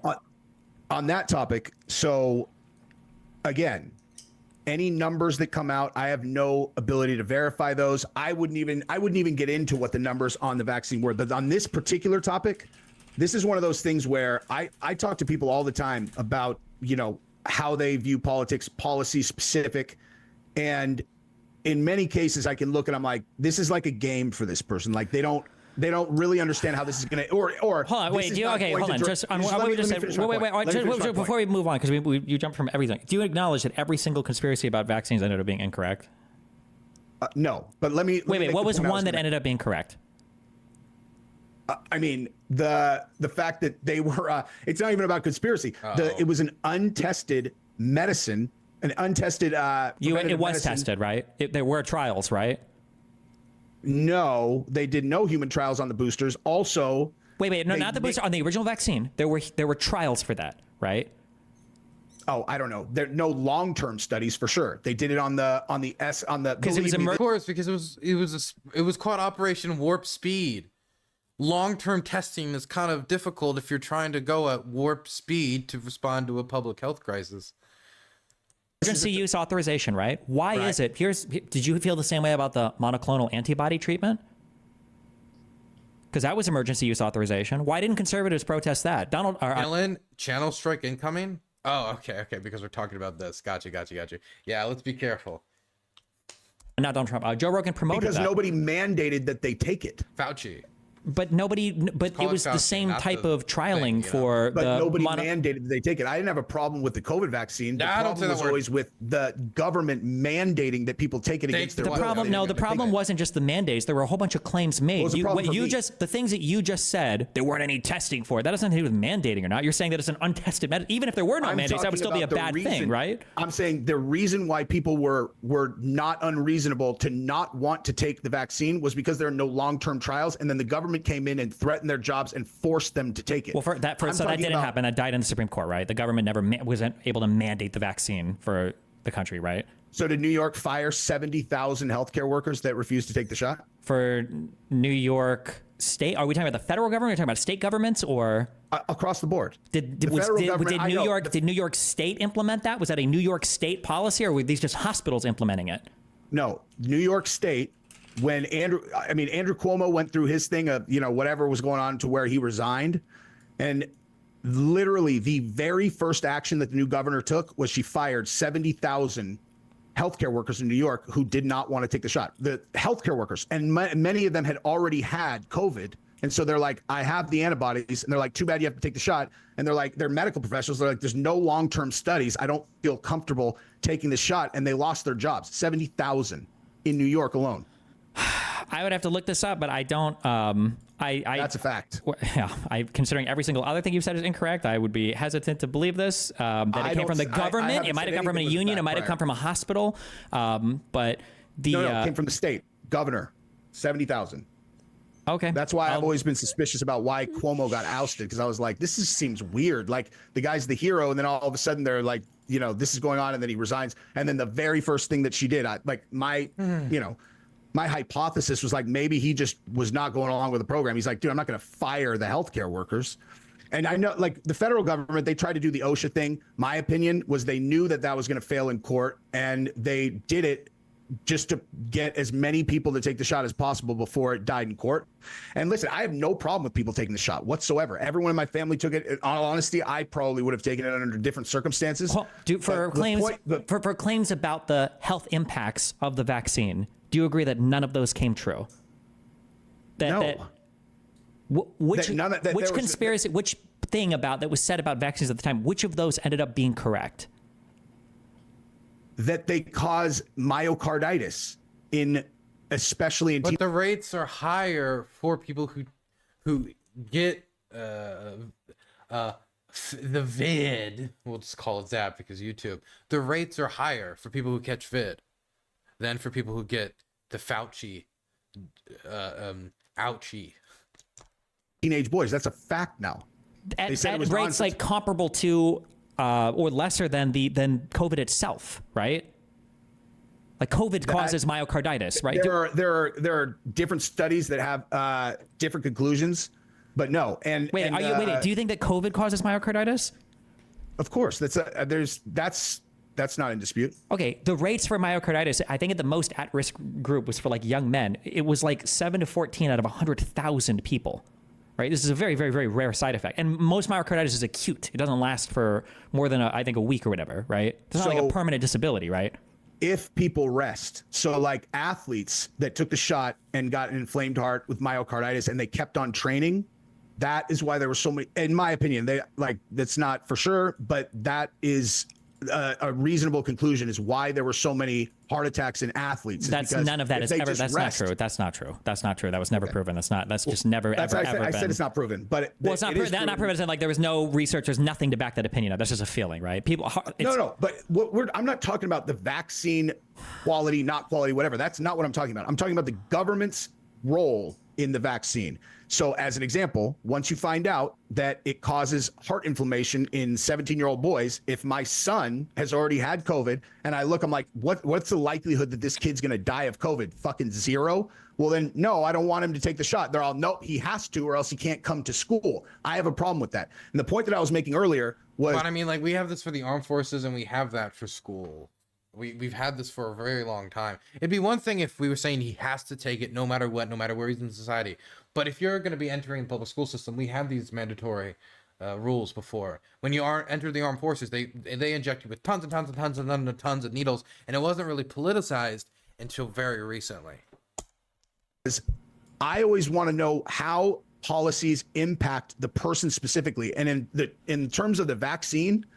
What happened to us was my youngest daughter got hurt by a vaccine when she was a baby. We didn't have we had no problem with vaccines until she got hurt. So we got medical exemptions in California. So everybody, it's mandated that all the kids have to have shots in California to go to public school, except for if they have medical exemptions. And the entire reason that they said that the mandates had to be put in place was to protect immunocompromised children.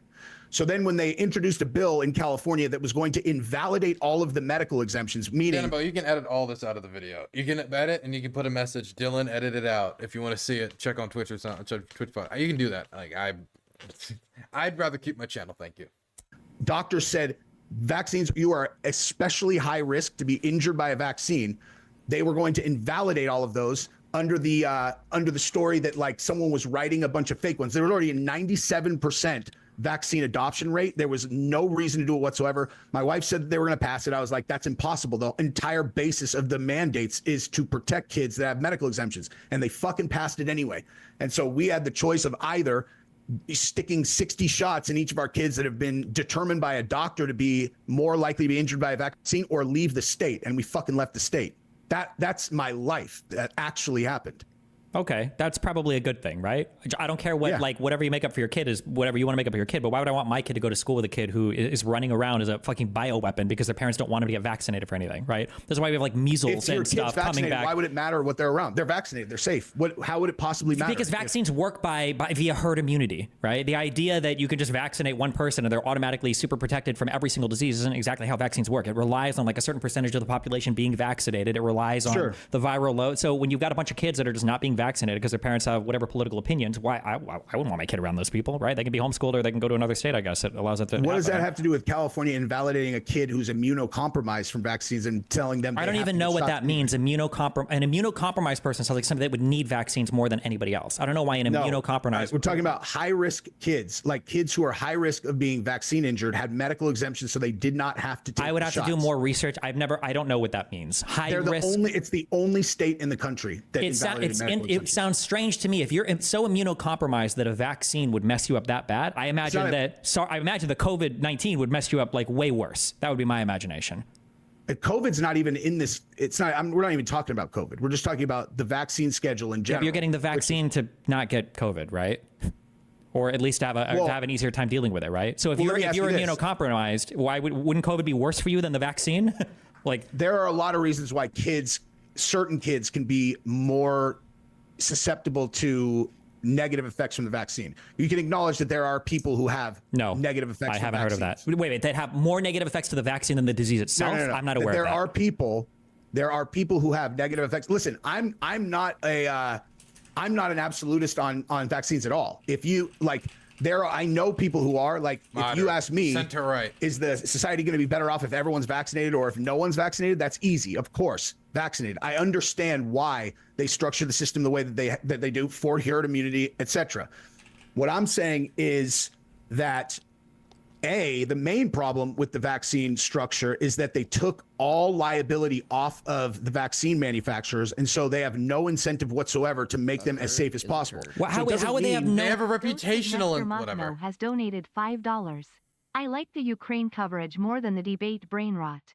Also have Shark 300 on Hippy Dippy. Oh, Shark Zero will be on the next Hippy Dippy on the 13th. He will be on the undercard about the debate. So he'll be debating the debate, the presidential debate. So he will be on. So congratulations, your $5 is received. No, he won't. He never replied. Oh. Okay, never mind. I guess Danabo, I guess it was manipulated. Never mind. Incentive. Okay, never mind. Shark Zero is banned from all future Hippy Dippy's events. That's actually the real thing we're here to announce. Because they have no liability if they don't need liability. The company would go out of business if you made a horrible vaccine and it got. What they would, because nobody would want to buy their stuff anymore. What do you mean? No, okay. Just because being sued isn't the only way you can go out of business, right? Yeah. If a kid gets injured by a vaccine, the process that they go through is they go to like this secret government thing that they have to sign NDAs to get the payout. The taxpayers pay it. The vaccine companies have zero liability. Literally, if a vaccine company was manufacturing a series of vaccines and somebody at the plant put Clorox bleach into a huge thing and 1,000 kids got killed, none of them can sue that vaccine company. That's a fact. They go to this court and then the taxpayers pay it off, because in like the 80s, the vaccine company said that so many people were getting injured by the vaccines that it's not fiscally possible for us to continue to do it. So they wrote the bill, they passed the bill that took liability off of them. Okay. Now, are you a military guy? Do you think should they not vaccinate like people in the military, like in basic training, or should you be allowed to have exemptions for that? Completely depends on what they're vaccinating for and what the purpose is. Well, they vaccinate a fuck ton of shit. But no, I know. What do you think that they should mandate Navy SEALs to take the COVID-19 shot when they have no risk of getting seriously ill or killed by COVID? And again, COVID vaccine has no long-term studies. You say no risk of. I mean, like, there's very little risk of the vaccine hurting you as well. Like, generally, the reason you get vaccinated is... They have no idea. They don't know what the risk is because they have no long-term studies. Billions of people... There's the idea of a vaccine side effect showing up in like 5 years doesn't even make sense, right? Look that up. There have been no vaccine side effects at any approved vaccine that have shown up past 3 months of being injected. That's what I found when I looked it up. Inaccurate. Okay. All right, listen. If you want to chat at another point, we can. I have another show I have to do in like 10 minutes. I need to run downstairs to my studio, but... All right, brother. Yeah, if you ever want to argue about any particular topic. Also, listen, if you ever want to dive into any particular things, like you've got like a particular study, research, or like where we get into the weeds, I think, because that's where I specialize. Let me know. Shoot me a link and we can go over it, okay? Awesome. All right. Thank you, dude. This is fun. Have a good one. I'll see you later. Bye. Bye. Initial reaction? Anything? Holy fucking AIDS shit. I don't even know. Oh God, it's like that's my mom. That is my mom. That person is my mom right there. 100%. Wow. Both my parents are exactly like that person. The whiplash from, so the Mueller report and the investigation, all that was really horrible and terrible, right? Like this is, that whole investigation was terrible and horrible and fake news. Well, what about the Hillary stuff? You mean where she acid bleached her servers and they hit? It's like, wait, what? Fuck me, dude. I can't. There are better ways to approach that, but I fuck me. Yeah. Maybe if I wasn't as time crunched, we could just stay on one thing. But holy shit, Edmund, thank you for the $100. Okay, I'm gonna run downstairs and start my thing with Dan. I had a $50 donut earlier too. Oh, from Edmund as well. Thanks, I love you. We've got a guest today as well. Whoo! I changed a lot of tech stuff last night, so I hope all of our shit is fucked today. Good luck. He always has some interesting outros, that Destiny guy. Well, obviously, I think Destiny got steamrolled here. Honestly, I embarrassing behavior on his part. Like, he just wanted to discuss like the facts and stuff. And honestly, I think that's so last year. And he was not ready to discuss the horizon upon which this, I would say, this visionary thought leader for the alternative media space was seen. He was just unable to have the vision that he has. And I mean, you can't really blame people for not being ahead of their time like others are. Personally, I think Trump should get him the Presidential Medal of Freedom next. Sorry. If Rush gets it, this guy gets... Sorry. Okay. That's enough of that. Just research the topics you talk about. It's not that hard. Read the articles. Look into the court cases before you talk about the court cases. Look into the attempts to overthrow the democracy before you look into the attempts to overthrow democracy. That's my only piece of advice. For you guys on YouTube and everybody else, I have some docs I released in the last month.